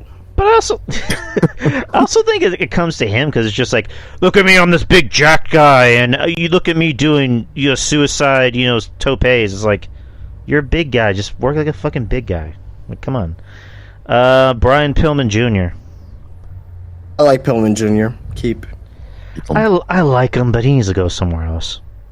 Like they have failed with him miserably. So, bye, but go to another company. Brock Anderson. Like Brock, he's young. He's still learning. You need young prospects like that in your company to learn. So keep. Yeah, I'll keep him because he's young. I'll keep him. I don't need a Arn coming after me. He's already pissed off at RJ, so I don't need a Arn coming after me. Brody King. Oh, keep. Keep. I could do without him, so I guess keep him in AEW. Brian Danielson. I'm gonna cut him. I'm cutting Brian Danielson. No, keep it. Come on. Yeah, I mean, I will like him to be in WWE now that Vince ain't there. But I don't know. Me, if I was in charge, I'll keep him, but I will have him go. I'll have him go. I think any promoter of a wrestling company would be crazy to not keep Brian Danielson, but it's just like they have done nothing with him. Like at the beginning of the year, December going into January, he was doing the best work of his career, as a heel. And they've done nothing since then. They put him in this group with Moxley for no reason, and it's just gone nowhere. For his sake, because I love him. I wouldn't say no reason. There was a story behind it. Okay, let me reiterate. There was a story, but I didn't give a fuck about what the story was. I didn't care. I still don't. So I love him, but just release him. Let him go to WWE. They're wasting him in AEW. Buddy Matthews. Keep. Yeah, he's not bad. Keep him. FTR. Keep. Keep. Jericho. Keep. Yeah, he ain't going nowhere. He already signed an extension. He likes being in AEW, and Triple H and Stephanie ain't taking him back, so he's staying. Christian Cage. Keep. Yeah, well, I'll keep him. It's one of those things of just I'd rather see him back in WWE, but he looks like I don't know. Whatever. Fuck it. Keep him. Oh yeah. Where he's at right now, he's doing some of his best work in years. I'll keep him in AEW. Yeah, I guess. Christopher Daniels. Let him go, but make him a agent. I'm going as a wrestler, but keep him within the company. He's currently VP of Talent Relations, and he's a coach. So just so keep him. Send his ass to the office. Fuck Taylor. I'm sorry, Chuck Taylor. I like best friends. I like Chuck Taylor, so keep. Bye. Yeah, I'll keep him because best friends. But if just based on him, I'll have him go bye. But with the whole act, I'll keep him. Claudio Castagnoli, Cesaro. Keep. Yeah. And again, if I was running the company, I'll keep him and book him better. But I mean, I'll have him stay. But damn it, he can be used so much better. Right. I love Cesaro. I say he should go back to WWE. What's he gonna do in WWE? At this point, Yeah, and he seems pretty happy in AEW too. He was already Ring of Honor champion. His first world title came in within months of him joining AEW, so I think he's pretty happy with what he's doing there right now. And people gotta realize too, it's not always It's not always about winning titles. Maybe it's just about putting over some of the younger stars. Maybe it's about doing more backstage. It's not always about winning titles and being on TV every week. So some of these guys are there for different reasons outside of that. At least that's the way I look at it. So right, yeah. So keep him. Here's an interesting name: CM Punk. And isn't he gone? Then let him go. He's not gone officially yet, but for this locker room, I'm getting rid of him. If I'm a booker, I'd be crazy to get rid of a guy that's actually drawn interest in my company. that's actually brought in interest in my company. I'm sorry. So Tony Khan's gonna get rid of him. Punk's gonna want to leave. So would you be able to control CM Punk? No, I think the last guy that actually could control CM Punk is, he's gone. Vince. So yeah, I don't think I can. Nah, yeah, get rid of Punk. Bye. Yeah. Goodbye. Cole Carter. Hey, 2 dimes. All right, yeah, I'll keep him. I mean, part of the Tony D'Angelo family. And now he's in AEW. Yeah, I'm keeping 2 dimes. The great Cole Carter. I don't know who he is, nor do I care. So goodbye. Same. Bye. Here's another interesting name, Colt Cabana. Oh, if Punk's gone, I'm keeping Colt Cabana. Yeah, same. If Punk is gone, keep him. But to be honest, I'll just get rid of them both. Like, that's just the asshole in me. I just fired them both. Yeah. Again, I'm not, and when I'm building my company, it's not always about the on air product. He's well loved backstage. He brings good morale. But like, if a guy like that's backstage and brings good morale, I'm keeping him. Like, I'm not gonna punish him because of what happened. That was something that was out of his control. Like, you know what I mean? Like, yeah, that's not good business. So I'll keep him. Maybe he won't be on TV every week. I'll set those expectations with him. And he knows it. He's been around for 20+ years in the business. Like, but hey, you're not gonna be on TV every week. But hey, you bring great morale backstage. I'll put you on TV. I'll put you in some feuds here and there, and I'll let you keep your job. You'll make some money. So yeah, that's the way how I will utilize Colt Cabana within my version of AEW. Yeah, I guess keep him because I can't fire everybody. I still need job talent. Next is Danhausen. Oh, love Danhausen. Keep him. Danhausen. He's interesting. I'll keep him. He's a personality, so keep him. Daniel Garcia. I grown to like that. I just wish he just didn't turn back heel. He had the whole thing with, Bryan Danielson to be face, but I'll keep him.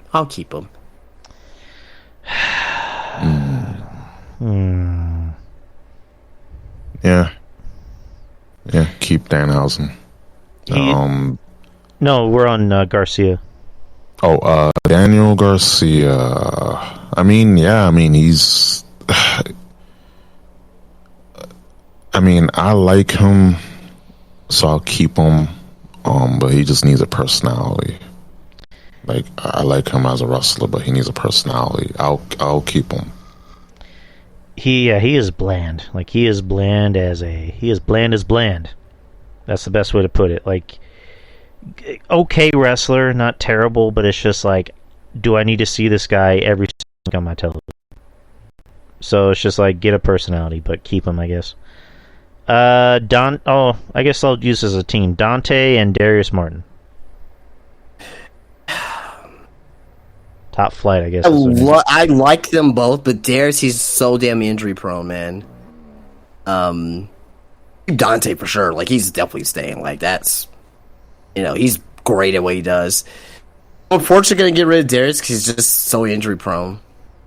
Yeah, if he wasn't injury prone, I'll keep them both. Yeah, problem. Dante he's talented, but again, he needs personality, because when he talks, it just he has the personality of a dead dog. So he needs to work on his personality. But he's talented. His brother, again, like you said, it's just like I can't remember the last time I actually saw this guy work, because he's just always getting hurt. But yeah, keep Dante. Yep, keep him. Yeah. Darby Allin. Keep. The guy's over. The fans like him, but it's just like, it just seems like this guy has lost a lot of momentum. Yeah, that's fine. He can lose all the momentum that he wants to. He's gonna sell merchandise. He's gonna, make kids paint their faces and all that. So he's good where he's at. Yeah, he's fine. Dustin Rhodes. Yep, keep for sure. Again, just like Cole Cabana, he's one of those morale guys backstage. He's gonna be one of those coaches, helping the young talent. You need a person like that in your company. Keep. I also think he's happy. He seems like he's happy in AEW. Like, even when the whole thing with Cody, he's like, I'm happy. So, but I also think there might be a part of him that might want to go back and be with his brother. So, well, he does have less than a year left on his contract as well, and he hasn't renewed it yet too. So, right. So I think if you're running a company, keep a guy like Dustin, who I would say minimize how much you use him in the ring, because when he was having competitive matches against like someone like Punk, I'm like, oh boy. Like, I mean, yeah. Dustin can still go. There's no doubt about that. But it's just like, why is he having competitive match against a top star? So, if you're running a company, keep Dustin, especially for like morale and like helping out with the younger talent. But me personally, I'd rather just see him come back and maybe do something with his brother, or just like come back to WWE in some capacity. But keep him. Ruben. Yeah, keep him, but I think he wants to go be with his brother in WWE, so I'll keep him, but we all know he wants to be back with his bro, so yeah. Eddie Kingston. Keep. That's like a very, very, like, it's not automatic keep with me. It's just like, God, just, you're fat. You look bad. But, damn it. But it's like, damn it, you can talk. So cute. Fat son bitch. He's fat. I like Eddie. Grant, yeah, he's just a promo. Just make him be a manager. I don't want to see him wrestle ever again. And just please God, no. Right, and just stop getting mad at people for calling you fat. So, I mean, I'm fat. I get mad when people call me fat, but I'm not gonna act like I'm a tough guy and then be like, "Don't call me fat, yo. I'm from the streets, yo." So whatever. Ethan Page. I love Ethan Page, man. He deserves more than what he's getting right now. Actually, he advanced in the tournament. I think it's gonna be him versus Moxley, or whoever wins the title, or whoever wins the championship. It'd probably be him versus MJF. But yeah, Ethan Page, yeah, definitely love him. Keep him. Yeah, he has a personality. I like him. He's not bad. Keep him. Evil Uno. Keep him, but I'm gonna change him to Evil Uno, like the Evil Uno that first came in, the Super Smash Brothers Evil Uno. Keep, not Dark Order version of Evil Uno. Bye. I like Evil Uno, but yeah, he has to go. Frankie Kazarian. Keep. You need guys like that still in the company, vets like that to work with the younger talent. Keep. Keep him. Fuego del Sol. I don't like him. I never did. Goodbye. Bye. Too many luchadors. I'm sure he's a nice guy, but goodbye. Griff Garrison. That's a good look. He just doesn't stand out. So goodbye. Bye. I mean, I love that hair, man. Oh, his hair he probably has top 5 hair in the business right now. Yeah. But, he just doesn't really stand out. That's a lot of problem. There's too many people, not enough airtime. So, yeah, it was go. He'll be perfect in NXT, though. He'll be perfect in NXT. Oh, definitely. Here's a name. Hangman Adam Page. Yeah, keep. Keep him. Bye. Yeah, keep. Bye? Bye. I'm done. What? I'm done. I'm fucking done with Adam Page. Bye. Oh my god. Okay. I'm leaving Twitter not because Logan Paul does a better move than me. So fuck you. Bye. Oh my gosh. Okay. Fucking pussy ass cowboy. Oh my god. All right. He's mad. You don't like it? Well, it's kind of like my Matt Camp. Well, I don't want him to die. I'm just saying. Just okay. Well, get the fuck off my television. Well, no. Well, that Matt Camp rant was. If you guys didn't hear it last week, go back and listen to it because, yeah. Yeah, you should listen. You should have heard him, Ruben. He was going ham on Matt Camp. Like, poor guy. Oh man, He's a fucking cock-sucking fucker. Oh, sorry. oh man. All right. Who are we on next? All right. Hook. like Hook. Like Hook. I mean, I would say bye, but it's just like, where's he going to go? So he's better off in AEW. Ruben. Yeah, keep him. All Like, right. good hair, you know. Like it's a pattern here. Like keep people on TV in this company that have good hair and have a good look. Private Party. I like Private Party. Just I really do like Private Party. They will be better off in NXT than they are in AEW, so I will let them go. Yeah, same. Bye-bye. Yeah, I like them too, but damn man, like it's just something off about them. Like they haven't been the same since the first year of AEW, and they'll be better in NXT. Like I'll tell them bye bye, and they can go to WWE. All right. Next is Jake Hager. All right, just before you guys go. Bye. Don't ever be on a fucking wrestling card or show ever again. Bye. Fuck you. Bye. Yeah, like he's hit his ceiling. He's just another body in there, so I'll just be by. I'm keeping them. The All-American American. Like, I gotta hear that lisp on TV, you know. I mean, come on, man. I'm keeping them. Hey, stay here, Mr. Hager. Jack Swagger! Yeah, I love him. Man. I mean, he may get paid, like, in hot dogs or something like that, but, I'm keeping him. I'd rather see him be eaten by a hot dog. Like, that's how much I hate him. Jesus. Jay Lethal. Keep. I mean, I like Jay Lethal, but it's like there's no purpose with him. Like if they brought back ROH, Tony Khan brought ROH, and there's still no TV deal. If they can solidify a fucking ROH TV deal, keep them. If not, goodbye.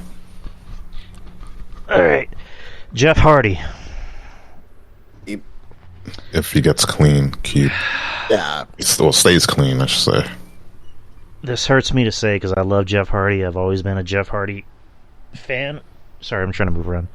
I've always been a fan of Jeff Hardy, but I gotta say bye. Like, because the wrestling business is not doing him any favors. He needs to go home. He needs to be with his family. Find something else to do besides wrestling, whatever that is. Just as long as you're healthy, man. So just for Jeff's interest, I would just say bye. Jeff Jarrett. Okay. Bye. Goodbye. That the thing. Oh my god, man! World, the theme song, and just him. I'm back, baby. Like, just get an erection thinking about it. Keep him. He's a director of business development. So I was looking at. Apparently, he cut a promo tonight where he took a shot at Triple H and Braun Strowman, and the promo was that he was putting over Satnam Singh, and he said, "This is a real giant, not some big giant that wears red skinny jeans." So, and then he said, "Produced by the Banana Nose Circus wrestling company. So, ouch. Well, not really, but as long as Jeff's like involvement in the ring is kind of limited, because the world title for all I give a shit. Jesus Christ. So he's brought in as basically the bad cop, because Tony Khan can't be the bad cop. He has to be the good cop. So Jeff he can be the bad cop. He can be the dick. So as long as he's in that role, good. John Silver. Like Silver, keeping him. Yeah, keep him. Yeah, I keep him. Moxley. Moxley? Oh, I'm gonna get rid of Moxley. He's sucked at wrestling. I hate him. He sucks. No, it's Mox. Come on, it's Mox. Well, you gotta have Mox. He ain't going nowhere, so, yeah. Yeah, he stays. He ain't going anywhere. Even though I will have him go back to WWE, but no, like, keep him. All right, Josh Woods. I don't know who the fuck that is. Josh Woods, man, he has some upside, but no, I'll get rid of him. Yeah, I don't know who he is. I don't know who he is. Bye. Yeah, I don't know. Bye. Goodbye. Jungle Boy. Deep. He needs a personality change, like, quick, because he's become boring. Like, he needs to be with his girl. He's shown the personality over the past month or so. Has he, though? On TV, yeah, he's getting better. I don't know. Just he needs a personality change, and I don't know, quick. Because again, from what I've seen from him before he got the injury, just he's boring. I'm sorry, like, boring. So keep him because he's talented, but get a personality. Keith Lee. Keep. Keep him. I say keep him because he has potential, but just the obvious with Keith Lee. We don't need to say it. Kenny Omega. Older? I'm sorry, what? It's because he's getting older? But, I mean, lose weight. Get in better shape. Oh, he's fat. Okay, got it. He's fat! Kenny Omega. Eep. Oh, come on, guys. I mean, yeah, I will keep him, but, again, like, where is he going to go? Like, keep him. He would go to WWE, like one of the biggest stars in the world. Will go to WWE if that opportunity was given. As a talent, he's very athletic, so I would keep him. But he should not be an executive, so get rid of that. I agree. I agree. Kip Sabian.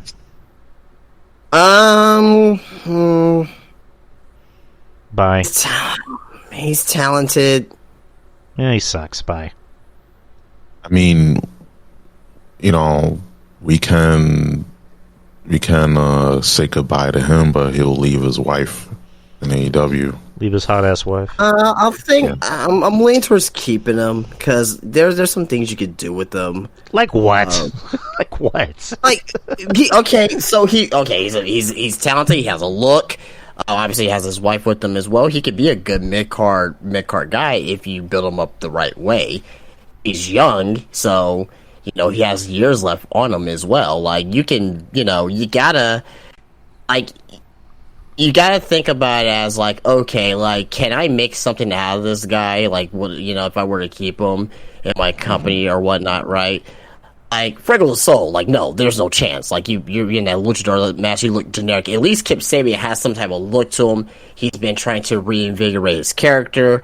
Yeah, he lost to Pac at, the previous pay-per-view, wherever it was, but, if I were to get my hands, I'm like, okay, well, let's see what we can try to do with your character. Let's see what kind of fuse we can put you in and do it there. I think he has upside. Now, he's not like oh yeah, I'm for sure 100% keeping him. I'm like, okay, well, let me keep you for 6 months. Let me see what I can do with you. If you can't get over, you're gone. So I will give him a shot for at least 6 months. Bye. All right. Kyle O'Reilly. Keep. keep him, but I mean, I'll keep him, but like, what he's gonna do is just gonna be another guy, you know. So bye. I'm gonna say bye. Lance Archer. Bye. Bye. Get him out. Get him out. Yeah, they don't know how to book big guys, so goodbye. Lee Johnson. Lee Johnson. Yeah, I like him. Yeah, keep him. Mm-hmm. Okay. Lee Moriarty. I do not like him. Goodbye. Bye. Goodbye. Like, we can only keep one Lee, so we're keeping Johnson. Luchasaurus. Love a good Luchasaurus. Keep him. Yeah. Keep him. Yeah, I guess keep him. Luther. Bye. Bye. Yo, that's. Keep him. No, goodbye. Bye. Get out of here. I was about to say, Justin, do not say keep him. You look like you have a white van that you drive. A white windowless van. And it says, free candy or free ice cream or whatever. He definitely has 7-year-olds in his basement. He's trying to go after young kids while Jericho goes after young talent. Anyways, Jericho just has a van saying, "Hey, free pushes, huh?" Make sure to keep Chris Jericho away from younger talent. Oh God. I need that laugh. Thank you. You're welcome. Next is Malachi Black. Keep him. I mean, he wants to leave, but I guess not. So keep him. Okay. Matt Hardy. Keep.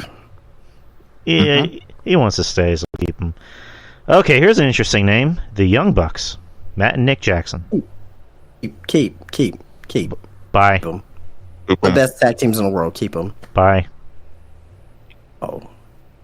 Bye. Well, are they going to WWE in your world or no? I don't give a fuck where they go. Bye. Oh my gosh. Okay. WWE is not taking them, so bye. All right. Ruben, did you give your answer? Yeah, I did. Keep them, but unless I mean, it'll be kind of crazy to see if they go to WWE, like how they'll fit. The chaoticness in me would like to see that, but other than that, keep them. Like, whatever. Yeah, fuck the Young Bucks. So bye. Matt Menard. Definitely keep. Yeah, keep them. Keep him. Matt Sydal. His nipple card. I love Evan Bourne, but he's just not needed in his company. So bye. Yeah, I like him too, but he's done a whole bunch of nothing. So bye. Bye. Goodbye. Matt Taven. Bye. Oy. Bye. I like Matt Taven, but I don't think he's needed here either. So goodbye. Bye. But I saw him perform at the Supercard of Honor, the New Japan ROH show. Goodbye. That's all I need. Goodbye. All right. Michael Nakazawa. I never liked him. Goodbye. Michael Nakanaka, get the fuck off my television screen. Bye. Mike Bennett. Bye. Bye. Fuck him.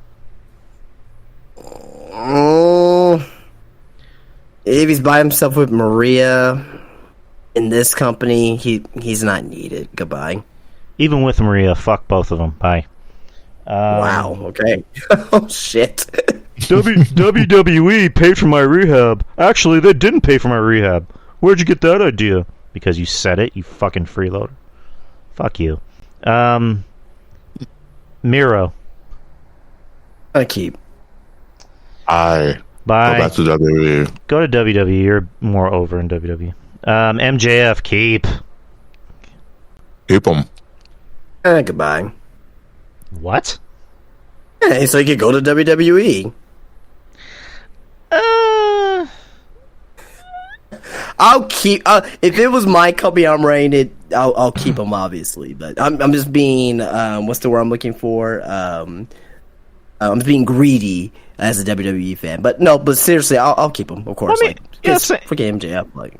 Yeah, same He thing. had a fantastic promo tonight on AEW too. So I know we don't talk AEW like what happened on the shows typically on these podcasts, but I would say if anything on AEW night, go back and watch that. Damn good promo.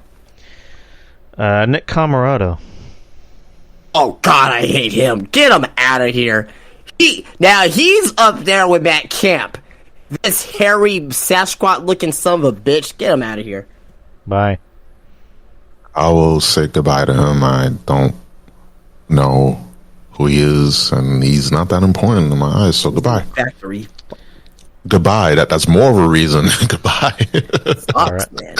All right. Oh boy, this next name, Orange Cassidy. Keep him. Keep him. Keep him. Love Orange Cassidy. If it was me, bye. But the people like him. He sells merch, so he ain't going nowhere. He can wrestle too. I mean, I know people don't really like the gimmick that much, but when it comes to actual, if you sit there and see like, can he wrestle? Can he put on a good match? Yes, he can. He's valuable. Whether you want to admit it or not, he's valuable. Yeah, he can't even run the ropes. But anyways, next match or next one, Ortiz. Yeah, keep him. Even though right now he's in limbo and Santana's injured and they're mad at each other and stuff, but yeah, I'll keep both of them together and have them make up. Goodbye. They I don't even think. Yeah, they didn't even win the tag team titles. Oh, they at all. haven't though. No, goodbye. Like, go to another company. They could. They're not using them. I know. What's his name is injured, but still, like, so many start and stop pushes. Goodbye. Goodbye. If you were running the company, you wouldn't push them. I mean, if I ran it, yeah, but obviously, Okay. I'm not running the company, and it's like those guys. I'm fans of them. When they were in TNA too, I was like, these guys are fucking great. But here, they're not being used. Yeah. Yeah, it's just like, if I'm obviously running a company, I'm gonna push them because they should have been tag team champions by now. But I don't know what the fuck's going on, and also, they're apparently not on good terms with each other. So, just get rid of them so they can go somewhere else and get over. Pac. Keep them. Yeah, keep him. Justin. We'll keep him. All right. Parker Boudreaux. Parker Bordeaux. Yeah, keep, has upside. Yeah, I'll work with a young guy like that. Yeah, keep him. He's got a future, and I think he's gonna go back to WWE pretty soon, as soon as his contract runs out. Paul White, Big Show. Keep him, obviously for not wrestling, but keep him. Yeah. Keep him. I mean, he was not wrestling. Keep him, but if he ever steps foot in the ring, goodbye. Bye. Like again, stepping a foot in the wrestling ring again, and I can't use my WWE theme, so I'm just gonna have a guy say, "Well, I got some things in mind." AEW theme song, right? What was that? It was the same guy that sings the AEW theme song, right? Yeah, I know. Oh, okay, I got you. Yeah, because the first time I heard it, I'm like, okay, so we're just going back to that well again. Next is Lucha Bros. keep them. Yeah, they're fine where they're at. Peter Avalon. Bye. Bye. I need a comedy job guy like that. I'll keep him. Jesus Christ. Oh boy. Next is Powerhouse Hobbs. Keep him. Push him. Powerhouse. Powerhouse Hobbs. Keep him. But push him. Come on. Yeah, push him. Push him. Preston Vance. Keep. Keep Look. him. Bye. I mean, when he takes his mask off, it's a good look, but yeah. Is he the one with that Deathstroke mask? Yeah. That mask is dope. Him. Bye. QT Marshall. Oh, you need a Hunt Hill like that. Keep. Keep him, but to get jobbed out. Oh, absolutely. Yeah, 100%. Keep Kevin James. He looks like Kevin James. Yeah, he does. Ricky Starks. Keep. He's being so unutilized in the company right now. Definitely keep him. He's immensely talented. Yeah, keep him. I think he's going to WWE. But yeah, I think so too. Yeah, eventually. You know, he's friends with Cody, so and again, if I'm running the company, keep him, push him. Guy's fucking talented as shit. Roosh. Love Roosh. He's not even doing anything. I'll keep him and mix up out of him. Yeah, if I was running the company, I'll utilize him better. I don't know. I would just say take him and Andrade at WWE. You know, have him be on Raw. So you can have one Mexican stable on Raw and the other one on SmackDown. I haven't seen enough of him, so yeah, keep him. Sammy Guevara. Oof. I won't say I like Sammy. He's immensely talented. I think he'll just be a headache backstage, as he's shown already. I will say let him go. Yeah, if he cleaned up like his whole backstage stuff, drama and stuff, I'll keep him because he can put on good matches. Since he's having a history of doing that, fine. It's just for me, it's both. It's not just the whole thing about his personality backstage. Like he kind of sucks, in my opinion. Because before I tried to give him the benefit of the doubt, I'm like, yeah, this guy's actually talented. And then over time, it's like, oh, this guy just wants to kill himself. He's doing the same fucking video game wrestling shit. So, bye. Killing himself. I mean, Jeff Hardy was killing himself for years too, and we all enjoy that crap. We're not talking about Jeff Hardy. But yeah, but just Sammy's just, I guess for personal reasons mainly, it's just the guy's a headache. So just get rid of him. 100%. Bye. Yeah, just a headache. Just with the backstage issues, I'll just have him go. Yeah. Samoa Joe. Keep. Yeah. How many texts do you think Joe sends to Triple H going, "You up"? A lot. So I probably yeah. They're definitely staying close for sure. Yeah. Yeah, he's counting down the days until his contract is up. So he's going to be leaving pretty soon. Yep. So just turned heel tonight on Wardlow, so they're gonna have a feud for the TNT title for what it looks like. Interesting. All right. So we're gonna be a 3-way feud with him and Wardlow, and Powerhouse Hobbs. So interesting. I'll watch that. Satnam Singh. I like his look. He has there's somebody like he's like a Von Wagner. Like I know that he sucks, but I like this guy. That being said, he's gone. I like him. You know what I mean? He sucks. Bye. He's terrible. I expect it out of him. Here's a bye for me. Bye. I'll keep him.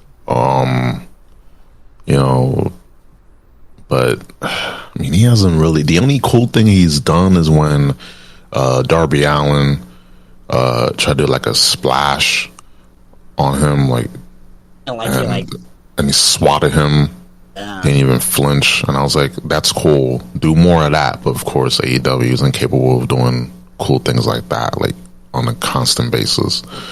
So, bye. Bye. Scorpio Sky. Yeah. I like him. Keep him. He's not bad, but he's just like to me he's like a Roderick Strong. So you need guys on your roster that can wrestle and work. So yeah, just keep him. Yeah. Yep. I'll keep Scorpio. I like him. Serpentico. Bye. He's useless. Bye. Goodbye. All right, Captain Sean Dean. So him and Lee Moriarty are the same person to me. That's bye. Is it because they're black? No, it's because they don't stand out as black wrestlers. You're right. Yeah, bye, Captain. Bye, Capitone. Sean Dean, bye. Yeah, goodbye. Sean Spears. Bye. Bye. Oh, God. They brought the new theme they gave them. They really made it as the Ty Dillinger theme. Have y'all heard it yet? I saw a clip of that. But His new theme is basically Ty Dillinger theme from NXT. It's sad. But to answer the question, bye. Like, go be Ty Dillinger. I love Ty Dillinger, not this Sean Spears guy. You know that's your real name, but yeah. Ty Dillinger was actually over. So, Sonny Kiss. Bye. Bye. Twerk your ass out of the building. Bye. I like Sonny Kiss. Keep. Yeah. Sting. Stinger. Keep him. Fucking Sting. It is Sting, baby. He ain't going nowhere. So keep him. Yeah, he can stay. He ain't going anywhere. Swerve Strickland. Keep. He has potential. Keep Keep him. him. I like him. Toa Leona. I don't know who the fuck that is. Yeah, he's a part of what shall I call it from the R8 side of things. But I don't like him. Bye. Bye. I don't know who he is. Bye. Don't know who he is. Goodbye. Tony Nese. I thought you were about to say Tony Khan. Bye to him. Bye. Keep Tony Nese. We're releasing Tony Khan and keep Tony Nese. Yeah, keep Tony Nese. Trent Beretta. Like Trent Beretta. Keep. Yeah, we'll keep him. Oh, we said we're keeping best friends, I thought too. So yeah. Yeah. I like Trent, but it's just just the whole best friends thing. I don't care for. Sorry. So bye. W. Morrissey.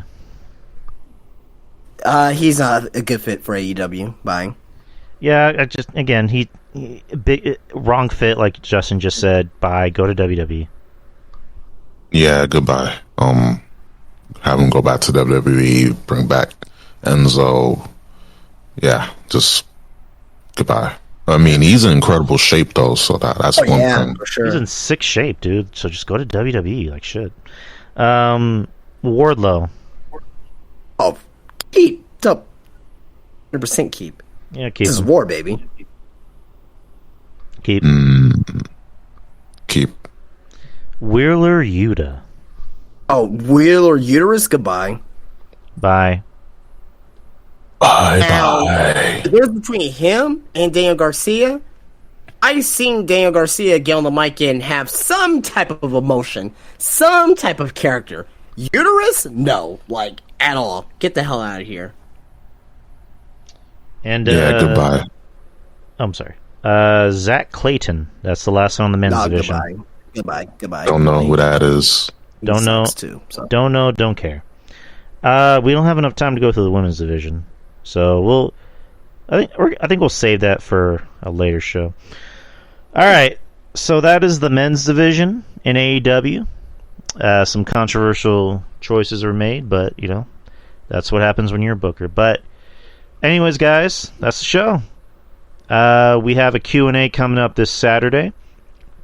Saturday. It will be the only Q&A for the month of November because we got a lot of shit going on in November. Next Saturday is going to be Full Gear. The Saturday after that will be War Games.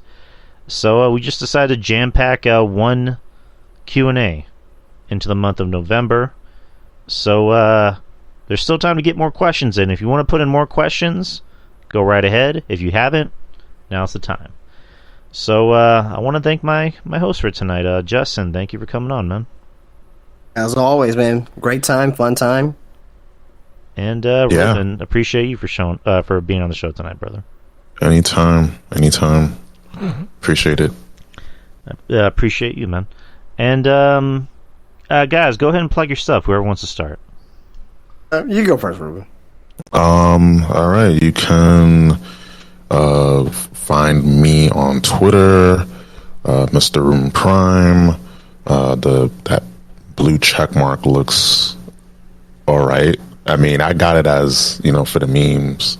Because people are pretty pissed, like, oh no, everyone can get a blue check. I'm like, it's for jokes. I mean, yeah, people spending thousands of dollars getting one under the table, so it's like, get it for $8, kind of. But you can follow me on there. Hit me up. Chop it up, and just follow the memes, follow the hilarity, and also that's where you can see my updates regarding my podcast. I just did one yesterday, and basically what I cover is current events, pop culture, just insanity. I do rants. They're really juicy. And yeah, you can check me out. I'm all over.